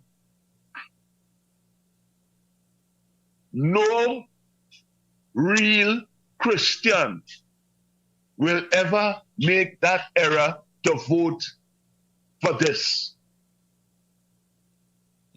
Anyone who voted for this and called themselves a Christian, they are fake. That is what I know. I surety about that. I could go in the Bible and open show you that. No real Christian who loves God, who loves Jesus Christ, will ever vote for this. And let the heirs who hearing this, regardless, they support what I say or not, I'm speaking on behalf of God. No real Christian will ever vote for this. All who call themselves Christian and they voted for this type of behavior, they are fake. They do not know, their eyes are closed. Thank you, sir. God bless you. Thank you very much. 464-7003. We're taking your calls. Quickly call in, tell me, what can we do? We can have one voice in come together on this issue. All right. Word, song, and its power. All right. So, okay. So, taking your calls, 464-7003. 464-7003. What is your suggestion that we do? What is your suggestion that we do? Pastor Google, I have to call back again and correct you. It is not 17. It is 19 murders right now. All right, it's 19 murders. Somebody's correcting me and telling me it's not 17, it's 19. All right, thank you very, very much. What do we do? What can we do to stop this? What can we do to stop this? What? Because we saw it in 2011. We saw it. We saw it in 2011. You saw what they did. You felt what they did. Are you comfortable with this law? What can we do to stop it? Somebody call in and tell me. 464-7003. 464-7003. What is your take? What do you have to say? What do you have to say? I'm taking it and I'm taking your calls. 464-7003. 464-7003. Good night. I'm listening and locked on. I think we should have a petition too, and let everybody sign it and get to the president saying no confidence in this government. Please let everybody come out and sign the petition. No confidence. Okay, so somebody is suggesting that we do a petition. So somebody is suggesting that we do a petition. I have a friend, she normally knows how to do these petitions, online petition. I will ask her in the morning and I will put it in the group. I'll put it in the I'll send it to you all on WhatsApp. Let's hear from you. 464-7003. 464-7003. What say you? What say you? What do we do? Do we roll over and play dead? Or what say you? See, I'm staying on just to hear what all you have to say, eh? Alright, so somebody's saying what? No, that's what I am talking about. Alright, somebody's saying that is what they're talking about. So we do a petition. So all of you on this chat here, all of you who messaging me here, look out for the petition tomorrow, you know. Because I'm going to ask my friend to set up the petition. Do a petition, we're doing a petition, we're doing a petition against this. Hello, good evening. Pastor Google, that is not going to stop the UNC. Because they already, as I said before, they have a clear 3/5 majority. So whatever it is, whether it's a petition or whatever, or a rally or whatever, right? They are going to pass the laws. And as the news presenter indicated, they're going to empower the Prime Minister, and she can stay down in South and have a reasonable reason. It only has to be reasonable, you know. In other words, this has to be a thought about a particular area. And it's law. And the police don't have to have a warrant. If she simply decides, listen, that area there, I have my suspicions about that, and my suspicions are reasonable because I say it's reasonable. That is all it takes. That is those are the consequences when you don't vote, or you vote for them, because we did not remember what happened between 2010 and 2015. That is a mistake. We gave them power. Not a little bit of power according to the tune, but we gave them a lot of power by giving them a clear majority. It is as easy and simple as that. So the explanations tomorrow, but nobody give no big kind of explanation. They will all be present in order to vote. And that's it. And it becomes law. And once it becomes law and she is empowered, it only has to be a reasonable plan, a reasonable thought, within reason. She doesn't put nothing on paper. She don't have to go to the court. You know, this will affect, and let me tell you something, eh? And I say this on this platform, because this is my platform, I could say this here. This is going to affect people going to work. It's going to affect churches. It's going to affect mosques. It's going to affect everybody. Pastor. I don't think people understand that this is going to affect everybody based on what was said in the article in the newscast. Yes, because and everybody's sleeping. Everybody is sleeping right now. Yeah, because if you walking on the road and you see a police car coming up slowly behind you, what you will think? And you know you're innocent. What you will think? I coming home from church. You know, and all them churches and them will have curfew. So all them churches got to close. You understand? Nobody not seeing this thing, you know. Nobody not seeing it. Nobody not recognizing it for what it is. But wait. It is worse than the SOE. Okay then. Wait now, man. It is worse than the SOE. Because they can pick you up for 72 hours. Yes. Yeah, yes. They can take you out of your bed. According to one of your previous callers, they could mash down your door, mash up your window. You had to fix that at the end of the day. And they take you away. Your child come home from work. Right? Husbands, they come home from work. You're calling them and no answer. No response. And you don't know where they are. Because nobody coming to tell you, by the way, you pick up your husband. Really? No. A thought did that to you and disrupted your family. Disrupted your family life. A thought of one person. Somebody said it could stop Carnival Fete too. It could stop everything. Okay. And on top of that too, when they give you tickets, you have to fork out thousands and thousands of dollars. So entertainment. So let's say everybody, all who feel that this thing is and you hear who it is greeted? Clyde Dutton. So yes. Clyde Dutton is saying, shut down the Adventist churches in those communities. So think about it just for a second. You're simply walking home, or you're now coming from buying something down the road because you want to go and get something, a short pants, or a jersey, or a shirt. And your little this is not, and that is what Mr. Dindial said, you know. This is what he said, Commander Dindial is saying that this is a dictatorship. Stigmatization. I will stigmatize you because you look a certain way. Don't worry now. I always said on another frequency, when you look at me, what do you see? Oh God. Breadfruit.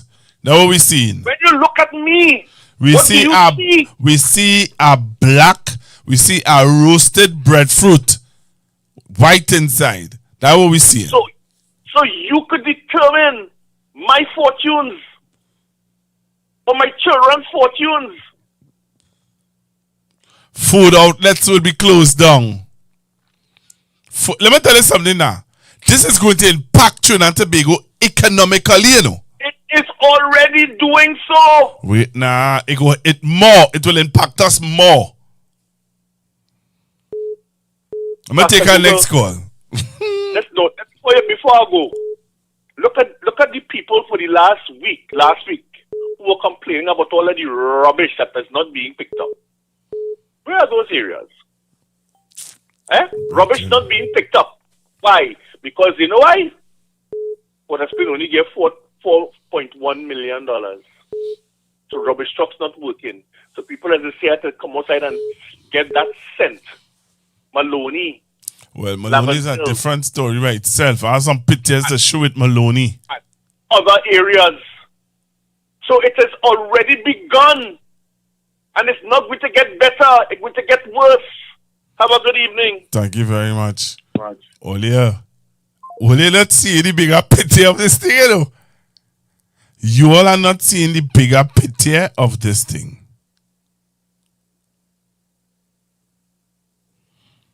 Right? You all are not seeing the bigger picture of this at all. Somebody saying it's better to try and fail than to fail to try. You call total. Okay. Okay, but you see, anyway, let me take this call. Hello, good evening. Hello, good night. Hi, good evening. Pastor Google? Yep, you need to load down your TV. I don't know TV on. Well, whatever you have on listening to me, I have to lower it down because I hear myself. Well, I will come out where he is. Well, I'm coming out.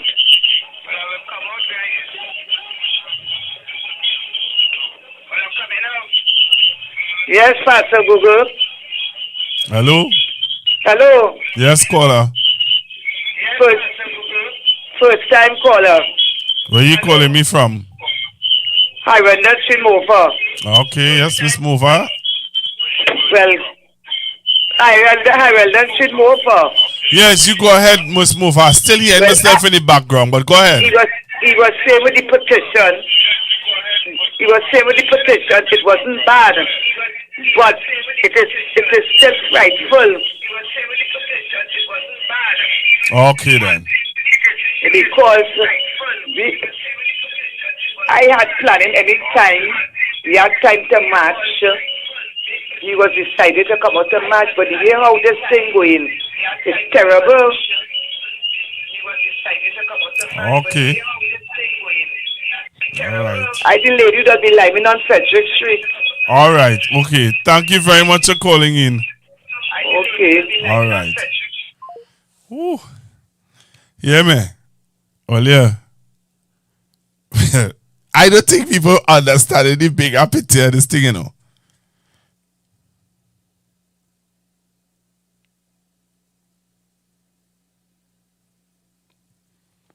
I don't think people understanding the bigger picture. This is going to affect everybody. But the church is not saying anything. Maybe because they agree with it. Right? The pastors and I don't think the pastors and them understand what's going on as yet. Honestly, I don't think so. I really don't. Hello, good evening. Yeah, Pastor, good night. This SOE with the new, sorry, not the SOE, but the regulations are now coming in, right? The government, to me, moving like a totalitarian government, right? And the instrument and this curfew in these little areas they're going to introduce is going to cause fear, right? It's going to cause victimization. All right, so right? caller, were you listening to me? Were you listening to me on YouTube or Facebook? YouTube. Are you hearing me? Yeah. All right then, thanks. Go ahead. Sorry about that. I just wanted to make sure. Because some people are saying, I don't know, somebody, I just got a call where somebody said they're not hearing me on YouTube. They just see my mouth moving, but they're not hearing me. I don't know. Well, I had to load down when I called it, I had to load down the device. Okay. Right? Before, I accept the calls I was hearing before. Anyway, Pastor, I don't want to get my point jolted. So these areas that they're going to concentrate is on has to be the African areas.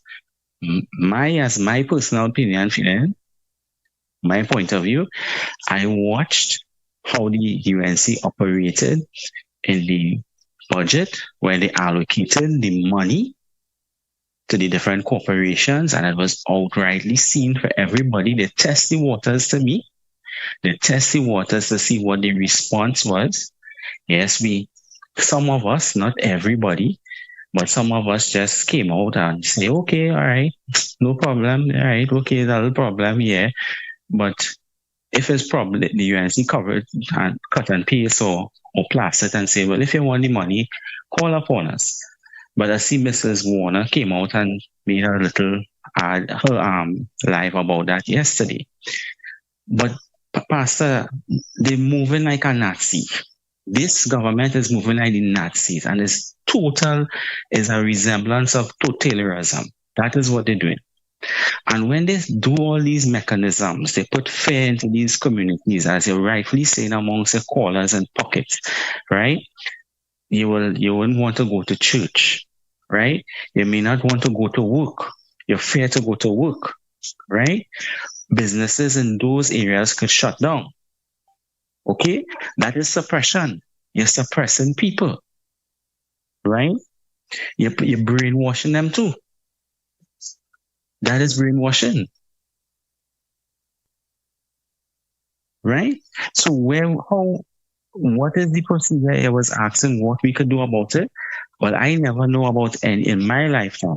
I do not know anything about fighting against totalitarian government, because that is what we're facing right now. The only tool we have is the opposition, and we need to stand with them as supporters and say, look, we're not taking this. And whatever decision they make, we have to support them. That is my view. But I understand you're saying, right, I forget the word you used just now, but a letter to the president and all that. As Mr. Barron rightly outspoken just now, he said they have the majority. They have the majority. They are out for African people in this country, right? And they're out to make people, the African people, more divided against each other. And honestly, they're kind of doing it in a successful, deceitful way. Thank you, Pastor. Thank you very much.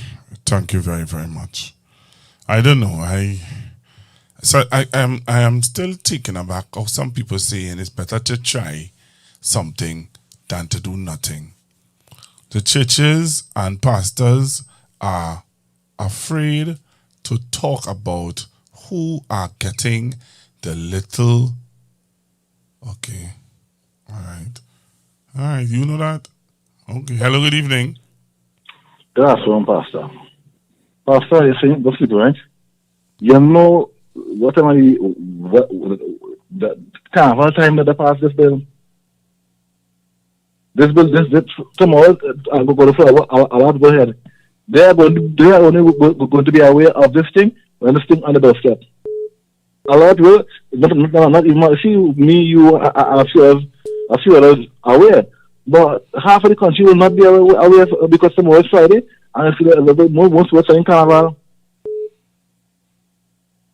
They are not. Most people are going to be aware of this thing when this thing on the doorstep. And rightfully so, we not live. This is these people is mind of the German in the 30s and 40s, Gestapo. You telling me you are one say nobody will love you as much as I will love you. They was there before me. They may be before, they may be there after me. But nobody will love you as much as I love you. And you telling me you go and make a law tomorrow morning, tomorrow evening, to take away rights of citizens because they will look like you and they'll vote for you. Basically, that's it. So you feel the pastor, why tell the pastor? Then don't care about people in town. She don't come in town. The stuff coming down for the press conference. Then don't care about Pierre. What should the press conference in Sugar in headquarters? Then don't care about Spain. They must know that they don't care about Spain. You're not parents, the person is the capital. You want to run the country from your house. You find yourself in Tobago, but you can't find yourself in person at all. They do not care about us. They never did and never will. People had to get it in their head. I love listening. Don't get in the head of the pastor, but it'll be too late. Brother man, I don't know. It now hit me, you know. It now hit me. I mean, really, it now hit me. It now hit me, boy. It now hit me.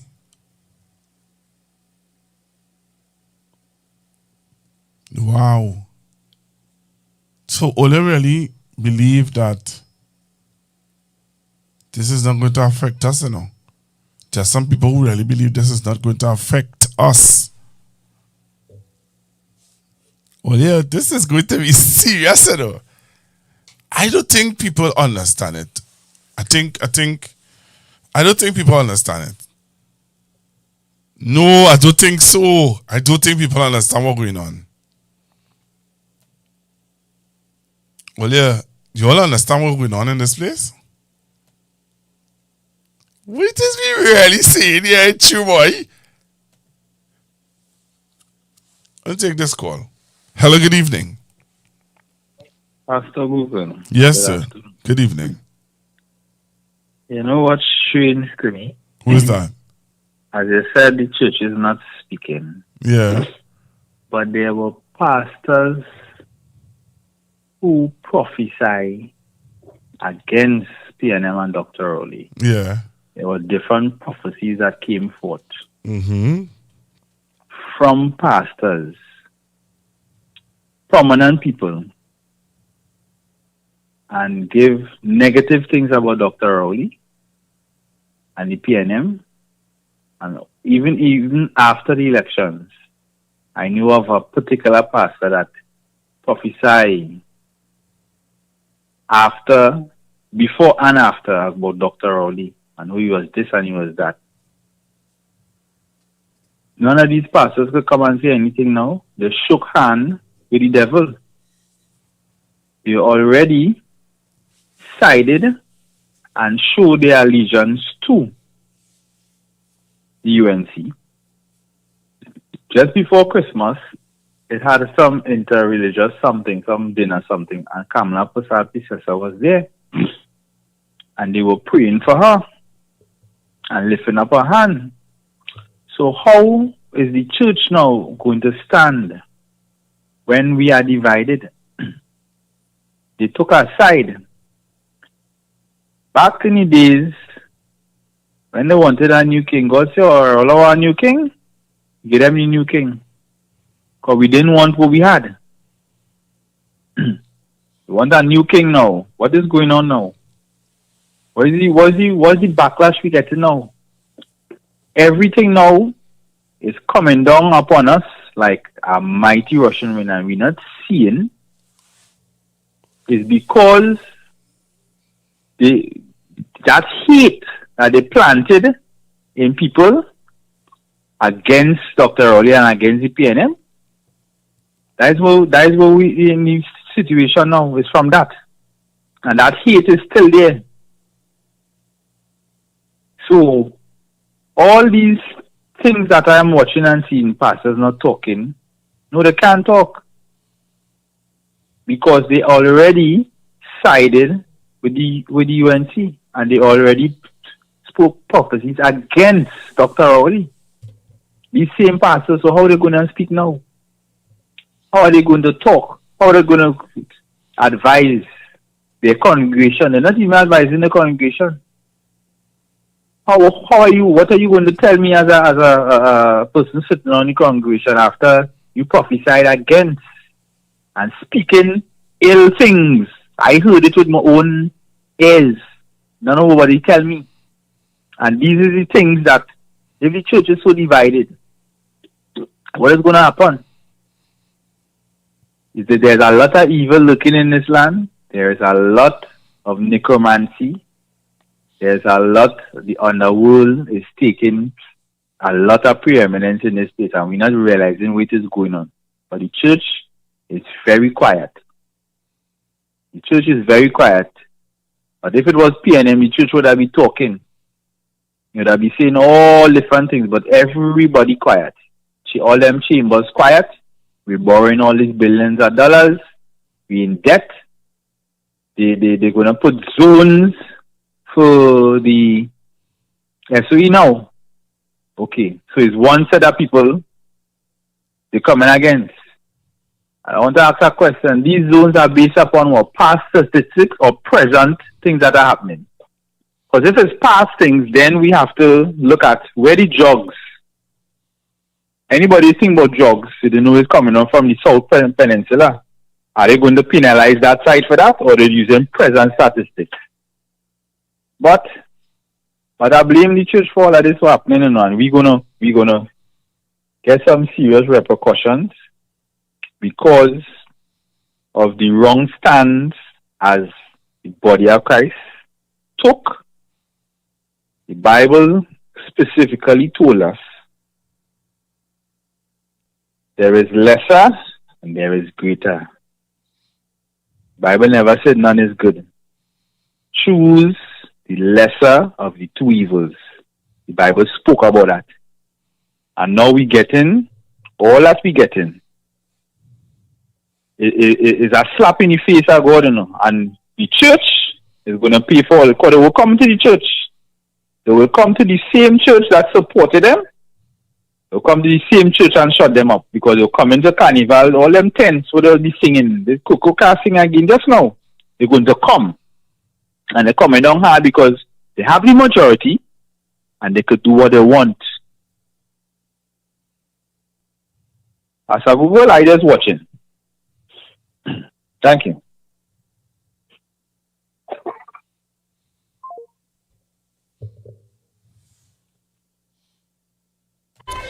Even before Parliament meets to debate proposed zones of special operations, one criminologist is tonight warning the plan will not work. Darius Figueroa says the legislation, expected to replace the current state of emergency, will give the Prime Minister powers to declare high crime areas as special zones, allowing searches without warrants and curfews of up to 72 hours.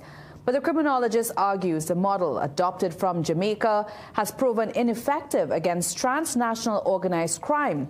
He also dismisses claims that recent drops in murder rates in TNT and Jamaica are due to security measures, warning instead that the decline signals a pause before renewed violence. However, Jamaican National Security Policy Advisor Professor Raymond Clayton says for zones of special operations to work, local politicians must set aside their differences for the greater good of the country. Clayton spoke to Johnson Event about the proposed zones of special operations, saying an all-of-government approach is essential to its success. For the zone of special operations to be effective, a bipartisan approach and the commitment to stick with it beyond the 5-year electoral cycle is needed. And there should be a cross-the-board political consensus on the need to continue programs which are actually working and doing something to address these deep-rooted problems. Clayton, who has 30 years of international experience in national security and policing policy development, says the system worked in Jamaica until political divisiveness derailed it. He says there needs to be both a hard and soft policing approach, backed by strong social programs in a 3-tiered system: clear, hold, and build. It begins with the clearing of the zones of the known offenders, taking them to prison or holding them, and then moving into the communities with the needed social resources and a softer police approach to rebuild relationships. This is another critical component which we did not get right in Jamaica. So what I sincerely hope is that when you actually put the new policy into operation in Trinidad, that you do get it right, that you follow the examples that we set which actually worked. He says an efficient judicial system is essential to its success. You have to think in terms of setting up special courts which are going to run round the clock to process these people in order to give them a proper hearing and then to release them if they're innocent, or to put them in jail if they're not. But political leader of the NTA and former Coast Guard Commander Norman Dindial says the proposed legislation is doomed to fail and will cause more harm than good. We are becoming a dictatorship. I see, and I think that bill needs to be stood down. We need to protest it somehow to see that we cannot support that bill. I cannot support that bill. And any wise thinking individual in Trinidad and Tobago or citizen that recognize what democracy is and the rule of law will not support that bill. While Dindial rejects the proposal, activist and Pastor Clive Dutton is in full support of it. He is calling for an all-hands-on-deck approach and is identifying the Parent-Teacher Association as significant to its success. President of the National Council of the PTA, Walter Stewart, agrees, saying they have been clamoring for that for some time now. We believe that synergy, that partnership, that togetherness can augur well, especially for our hotspot communities. And if at all they are considering so, we want to encourage them to also come on board and run a number of community town hall meetings in the communities as well to assist our parents and, of course, the members of the community. The legislation will be brought to Parliament tomorrow and will allow the Prime Minister to identify which communities will be named zones of special operations. Jensen Lavend, CNC3 News. As we just heard, come tomorrow, Parliament is set to debate legislation that gives the Prime Minister expanded powers to declare high-crime communities as special zones. This will allow for curfews of up to 72 hours and searches without warrants. But how will it impact the police service and the government's popularity? Doris Polo sought those answers. The Zones of Special Operations Bill would empower Prime Minister Kamla Persad-Bissessar to designate special zones in areas where there are reasonable grounds to believe criminality, gang violence, or threats to public order are widespread. According to the bill's explanatory notes, the aim is to restore the rule of law through joint security force operations while safeguarding the rights of people who live and work within the affected communities. Once a zone is declared, the community will be notified by way of a notice, and a joint command made up of senior Defence Force and TTPS officers would take charge. Their powers include establishing cordons, imposing curfews for up to 72 hours, and conducting searches of people, vehicles, and premises without a warrant, based on reasonable suspicion. A declaration could last up to 180 days, subject to parliamentary oversight. The Prime Minister or the Minister responsible for national security would also be required to report to Parliament within 14 days of declaring a zone. Political analyst Dr. Shane Mohammed believes public frustration with crime has created space for tougher measures.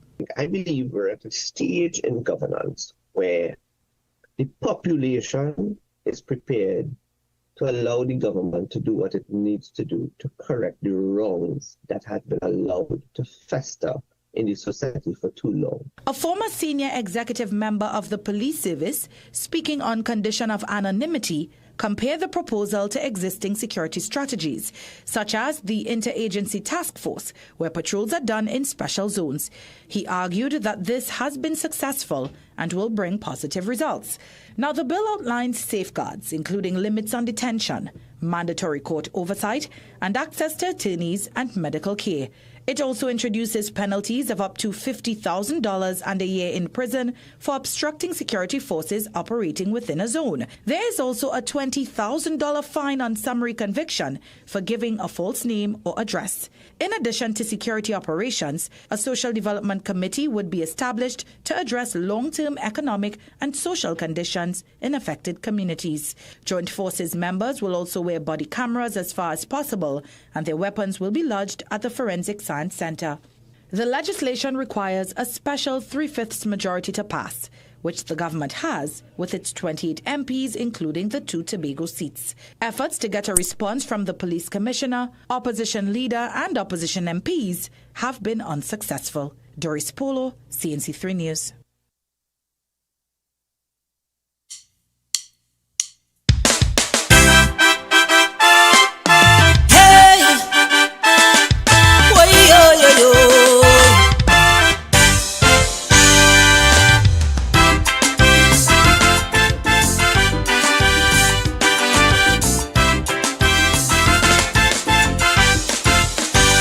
Decided to swing, say you suffer under the PNM. And in all right, so I'm back with you. If what you all listen to there doesn't wake you up or doesn't bring some kind of thing to you guys, I don't know what will. All right. Somebody said they think it's going to be something like ISIS. Somebody else is saying, are we still down and taking this just so? Are we sitting down and taking this just so? Anyhow, okay. All right. Let's take this call. Hello, good evening. Hi, good evening. I listened to the article there. Right. And it's saying we're going to give the Prime Minister special powers, right? Right. This is given one person, right? Yeah. There's special powers. So this is a form of dictatorship. Okay. That's what Commander Dindial said. It's dictatorship. Because it is not given a committee. No. No oversight. No. Nothing. No. One person. One single person has the authority to say which zone they could lock down. Yes. And go in people's house without warrant. Yes. Okay. There's going to have a serious uprising in this country. Don't say that now. You want to block the page? No. Well, then don't say it. They say things like that. They're going to tape it. They're going to screen record it. They're going to send it to the police. They're going to send it to the Minister of National Security. And then I'll get a call. Okay, Pastor Gola, I'll take that back. Yeah, because the last time, I'll just tell you this. Twice. The last time I had a guy on, he made a statement about the member of parliament for Labrie. And his lawyer called me and said to me, you need to apologize or else we'll send you a pre-action protocol letter. Oh, okay. And it's at another time, what it was, boy? Oh, Commander Dindial was on with me. And when Commander Dindial said something, and I got a call from the cybercrime unit to take down that video. I took it down, and YouTube put it back up. Listen, I took down the video. I deleted the video. Yeah. YouTube put back up the video. They called me in with the laptop, and the cybercrime person said, "No, he didn't put it back up. You know, this has nothing to do with him." Okay. So I'm telling you that to tell you. I'm telling you that to tell you. I told you that to tell you that they have people listening. No, what they're doing is censoring people to hush them. Yeah, that's what they're doing. Yep. Yes, they are. That is what is going on. They're creating. It's like what I say goes.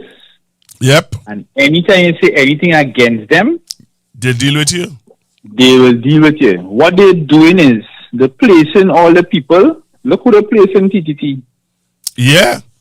To push the narrative. So let's go. Speak so you their have, language. Of course, and I will play it for people to see who it is. And then you have a senator, an arrogant, loudmouth senator trying to tell you about trying to talk down and trying to push a narrative against CNC3. But at the end of the day, they doing anything different? When they push people into the state media to do certain things, are they any different? No. Okay then. They put the people right in place to say what they want them to say, and in every institution in the country that the government has control, they're placing all the people there, every single one. And let me ask you something: do you think that PNM should learn from that? I believe PNM needs to wake up and understand. You see what is going on? You see what they're doing?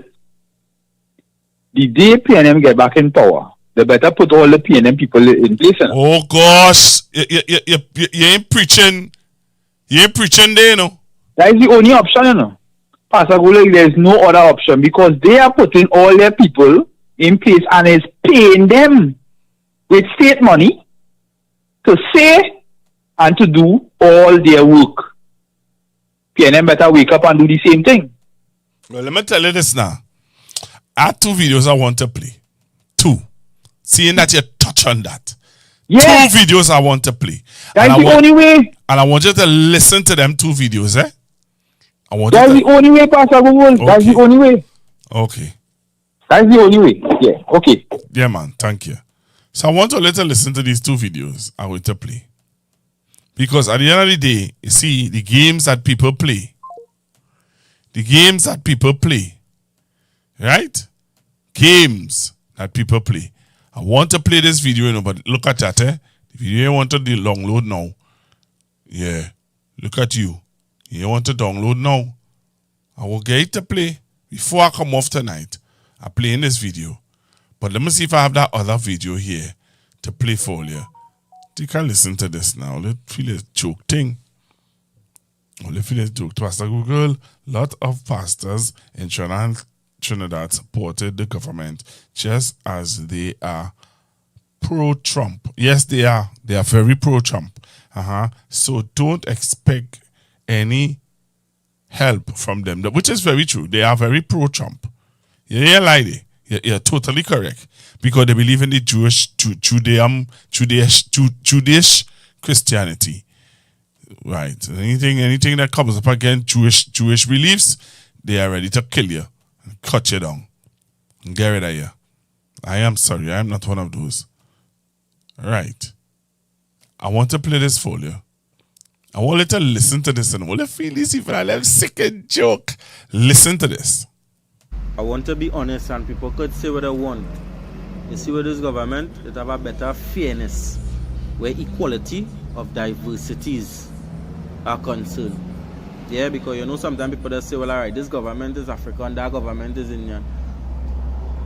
Honestly, you're seeing everybody getting something. It could be how small it is. You mightn't get what you want, but you're not getting the opportunity to say, African people ain't getting this, or Indian people ain't getting this, or Douglas people ain't getting this. You're not getting that chance to say it under the UNC. And you could say what you want, that is the truth. And that because the leader of the party, you see Ms. Kamala Prasad Bisasa, she don't have that racialism within she. You understand? And me personally, being around a lot of the heads, me ain't see it neither, with plenty people. You understand? Me ain't see it. So that is a kudos to that. Just upkeep that, and we on the proper road. Laptop, African and Indian children gain. Grant, African and Indian gain. You're not getting the opportunity to say African people ain't getting nothing, because you know that is the customary thing. You know what has been sad? It has been sad to see. It's sad in one way, and then it's good in the next way, because that's what government's supposed to do, right? Make sure it's equal, right? But you see, sometimes governments where they go class it as African governments, it is sad to see that they just leave the people undone now. But you know, someone saying, and then people who not even in the majority of that race had to come and take care of your own people for you now. If you understand what I'm saying. But that is what government's supposed to do. Straight. Areas ministers and even win. They're doing more in the areas for the people there than the ministers who's supposed to be doing. Well, when it is the hard power, they're still ain't doing anyhow. So, yeah.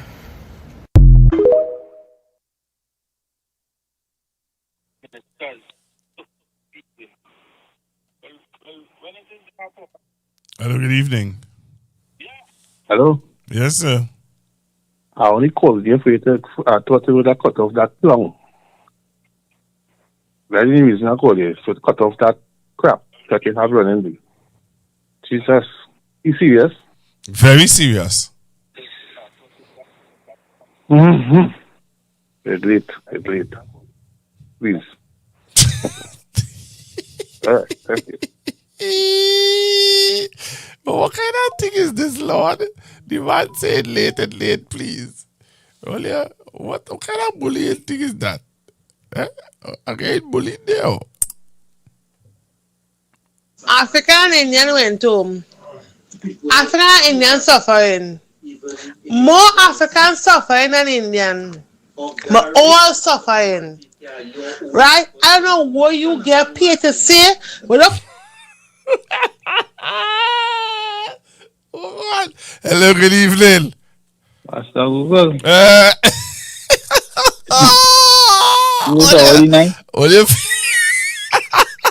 You see this hour 9, Pastor Google, the time is 10 to 12. It's 10 to 12, Pastor Google. Oh, God. Oh, and you see people like that talking. All I have to say, Pastor Google, it is 10 to 12. Hey. People like that who talking, something wrong with them fellas and them. Go study here, you know. Go study here. Because the woman from up, Randy, who cussing them now, what's her name? She make a video and she says, I will back my so-and-so vote now. That was the end of the video. I'm sure you see the vote, the video. It was put out, I think, today or yesterday.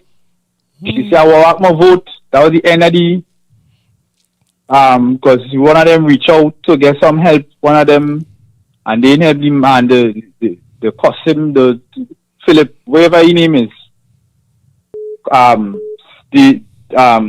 sent some derogatory message after he asking for help. He was yes. I'm trying to find that to play that because I don't understand how that man could do a whole video and say I am among the heads and they're not racist. Yeah. Pastor Google, I want to tell you something else now. All the PNM people that you talking, Dominic, you realize all the internet getting interfered with. No, I'm not asking you, no, Pastor Google. I am telling you. All you realize all the internet getting interfered with. Okay, just take note. While all you doing lives, the internet cutting. And you ain't getting to load certain things. You feel it's just so, Pastor Google? Alright.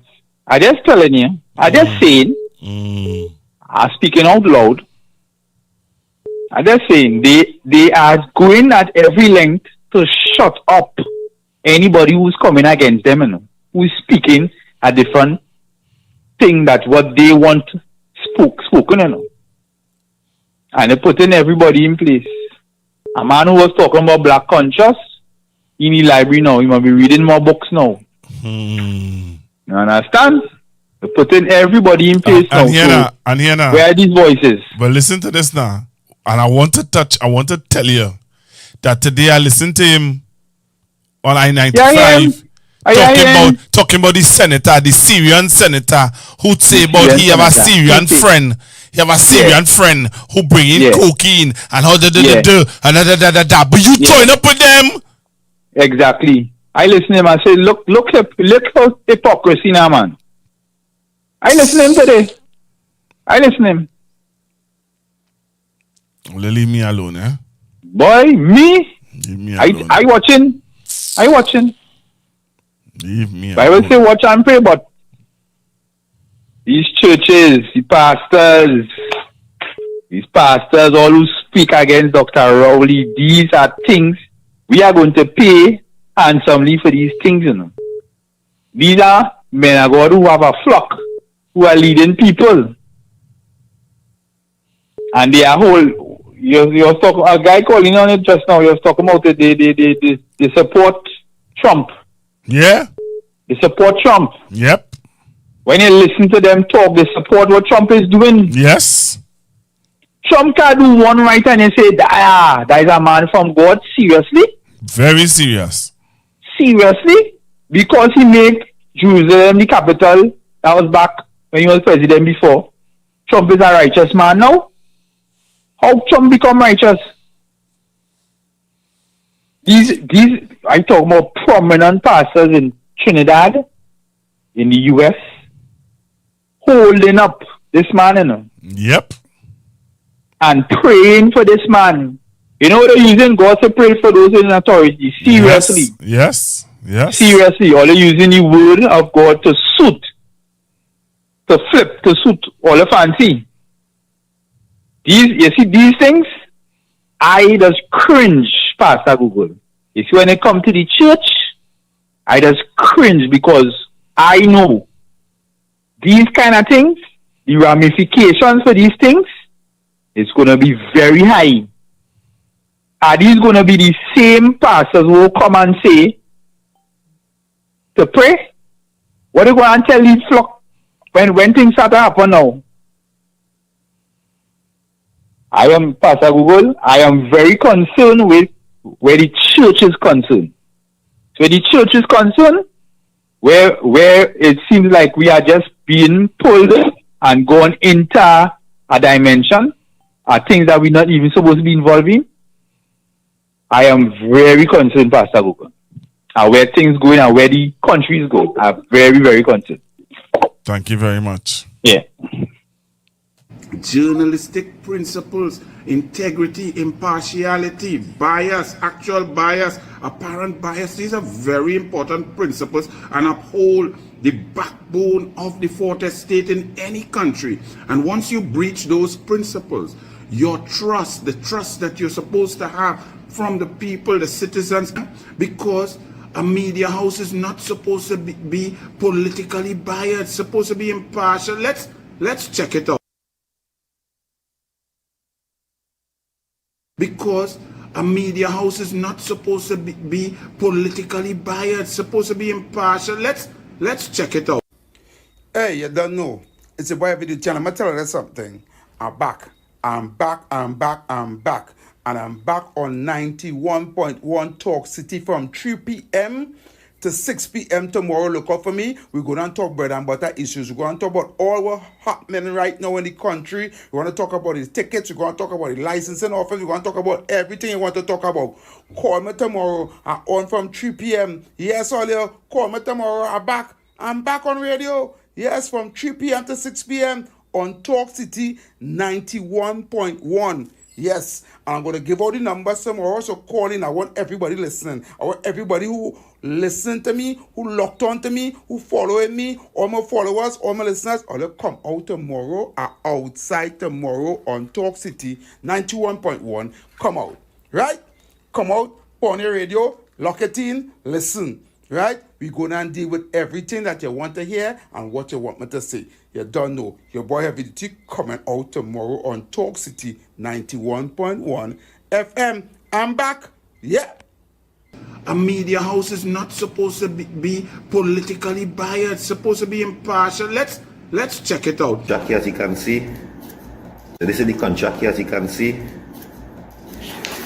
This is the money sign here. This is the figure. It will be excited. It will be excited. It will be excited. And please look out for me on 91.1 January 5th. I'm a UNC, so I don't know. I go and promote my part. Because a media house is not supposed to be politically biased. It's supposed to be impartial. Let's check it. Don't forget,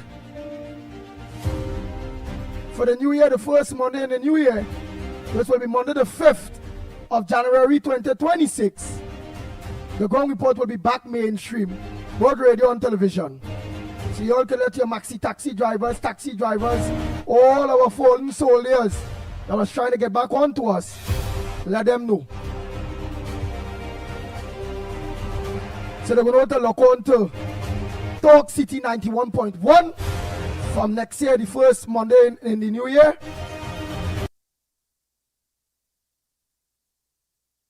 Because a media house is not supposed to be politically biased. It's supposed to be impartial. Let's check it out. On top of that, Matt, so anybody could just turn on a camera like this, a smartphone, and them is a joke. All right. Hello, good evening. Hello, good evening. Hi, good evening, Pastor Google. Hi, good evening. I like the idea of the petition, but I thought about a particular day, everybody wear black or wear white or some color. Well, that's everybody who against what's going on. Well, that's supposed to be, well, you know, it's happening tomorrow. No. Yes, the bill is going to be debated tomorrow. Tomorrow is Friday. Yeah, but is it be wearing a particular color tomorrow?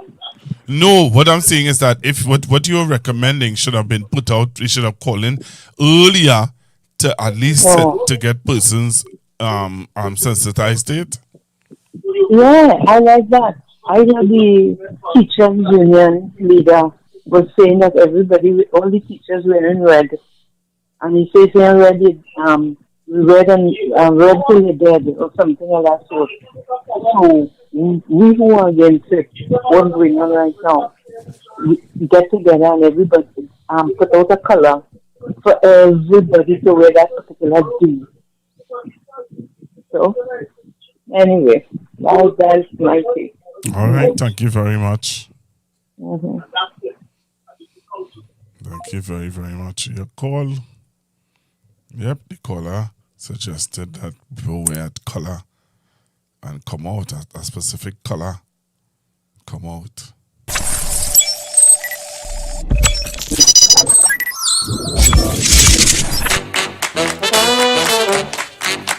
I said give me a F, and let them know that is the code.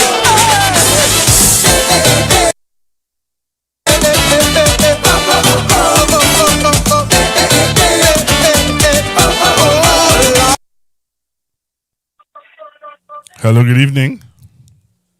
Good evening, Swell. It's 12 o'clock, so. Hey, we're time to me to go in my bed. Go ahead. But listen now. Here now. You see, you is I giving you a doctorate. No? To hell was it? I giving you a doctorate. But here this thing. You see, you now come and show that. Talk to me. I know about saying what you saying, and you come and show. I wonder if people really. people Cambridge Analytica are still working on it. It's working still enough.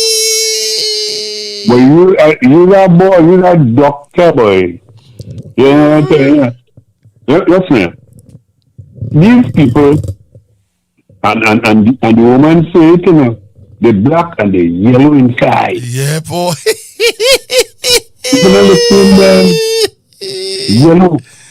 I mean, I holding my breath. Black people behind this woman and then giggling. Yes. And a woman insulting me. You're insulting me intelligence, but you're giggling. And them giggling, they're laughing. The woman is telling all you know. That only a black only. And you know what some people would say, but she ain't lie. She ain't lie. So and because they are part of that. But you know, I always like to bring in the little biblical part. Let me tell you something. When things hit people so, they go crying now. They be weeping and gnashing of teeth. And these same people will be bawling, and what the Father say? When your calamity comes, I will laugh at you. Yeah. These people crazy, right? So 15. I want to get that 15 mil. Who are the checks and balances in Tobago? And them laughing at that. The people here, the people's majority with the what it is, and before I forget, you see the people who talk, the young people, you see the fellow who are talking the nonsense way, yeah, young people, them is young people. That's what they want, the young people. All of the people in the PNM in Tobago is Tobagonians and they're young. Yeah. What is France? But sometimes, what's going on? What is people doing? And I'm going to tell you something, and I want you to be honest with me. And who vexed lost? Pastor Google any doubles? Me? Yeah. Right now? You will apart. I will apart. Well, let me tell you something. After no, don't even want no part. Let me tell you something. I and a partner of mine will be talking. There is something in that what is called delicacy that have like the African dotation. How they are taxing that? They're taxing everything. How they are taxing that? Look, you see me as some of the callers say, it's after 12. But do you know? Yeah. Yeah. And go and rest. I tell you already. You see last night when I tell you do answer.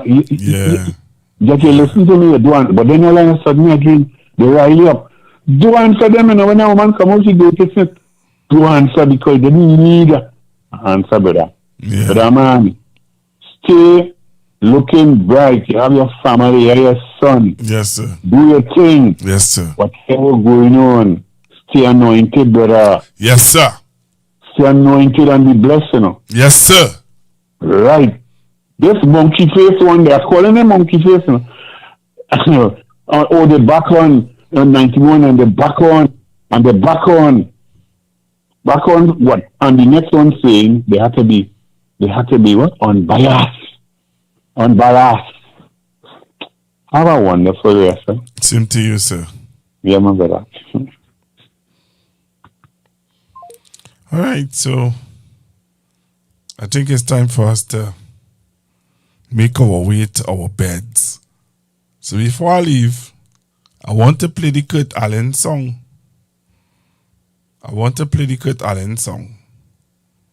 So take a listen to Kurt Allen before I leave.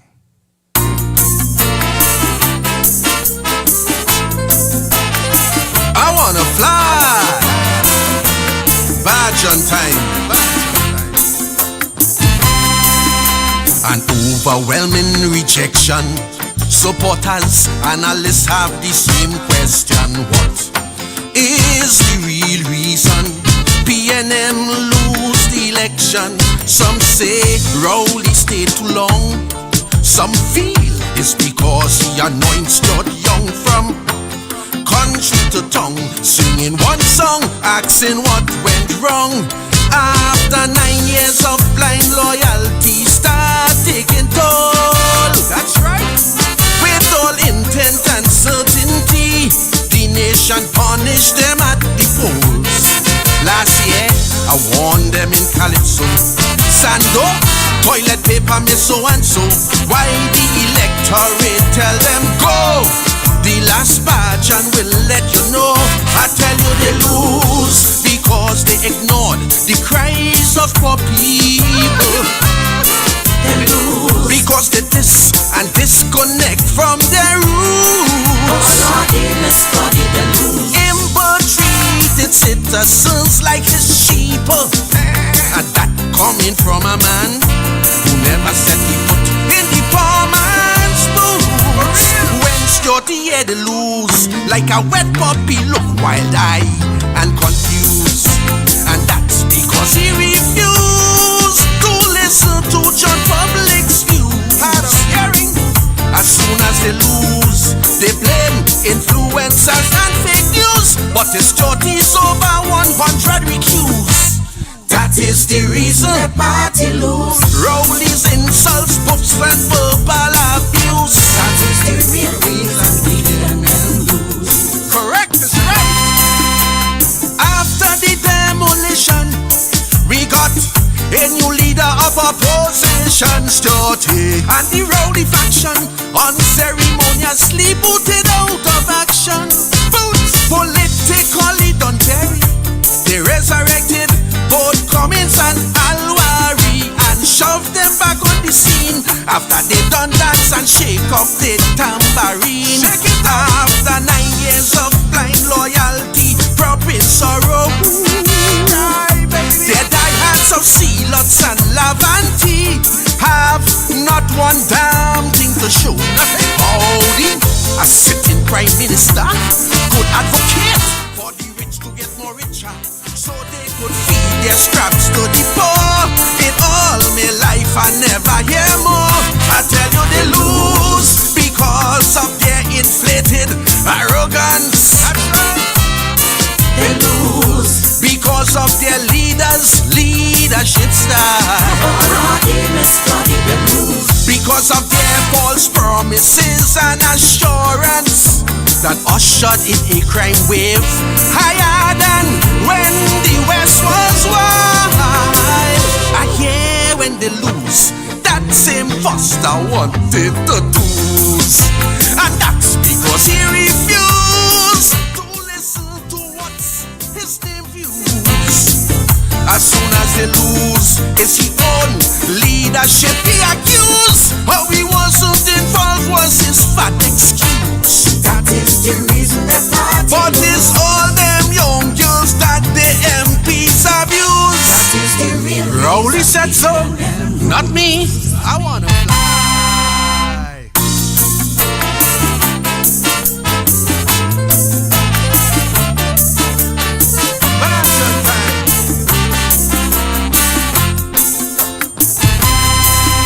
The UNC marketing plan had an AI musical composition, made even little children sing. When UNC win, everybody win. By contrast, BNM machinery appeared headless with no real strategy. That one day in office, study get in football, we just call that a Kobo sweat. After 9 years of toiling in the opposition, we nation's first female prime minister rose again like the rising sun. Griffith and Anita say she's soft, Devant and Lala, them brothers right she off. She faced their bouncers full toss and spin, then prove to the world she is not in skin. I tell you they win because their campaign was more effective. They win. Time to vote, PNMites was a no-show. All our aim is study to win. Because their candidates appeared more attractive. That is the reason for the whitewash. The PNM and Tobago, I see when they win. Is one set I know the fans start to grin. Migrants in Woodford's rare start celebrating. They say Auntie Kamala she more caring. No lie, as soon as they win, Stuarty pension plan end up in a bin. Even the own colleagues abstain from voting. That is the reason they party. Kamala tell the tractors just where to stick their small pin. That is the real reason UNC win. The Bajan don't vote for party. The Bajan represents all of the anti-ones. The people relay the fault. Red or yellow crapo, same hand assault. Everywhere I go, people saying, this year, Calypsonians have plenty thing to sing. They say 12 months ain't even pass, and this government done making old mass. The Tobago Raider and their fallout with CARICOM. Gassy dread. The arrest of a minister and no more fretting in the stadium to Roger the Riddler, Minister of Homeland, who needs a crash course in communication, hiding information, that's their next problem. Treating big people like little children. But you could lose if state boards to reflect a mixed ethnic balance. If we see PEP and URP, you play cat and mouse. If with the steel pan movement you disrespect and balance, and if your kinky head supporters feel betrayed and start to grouse, this time if you lose, Mr. Father Rat will blow a fuse. Roche and the boys will think they get used. Felicia don't feel like she get bamboos. Alright? And if all you lose is them traffic fines she introduced, you didn't take Philip and Anil screws. That is the reason all who refuse to listen the last Baja news. That is the real reason all you could lose.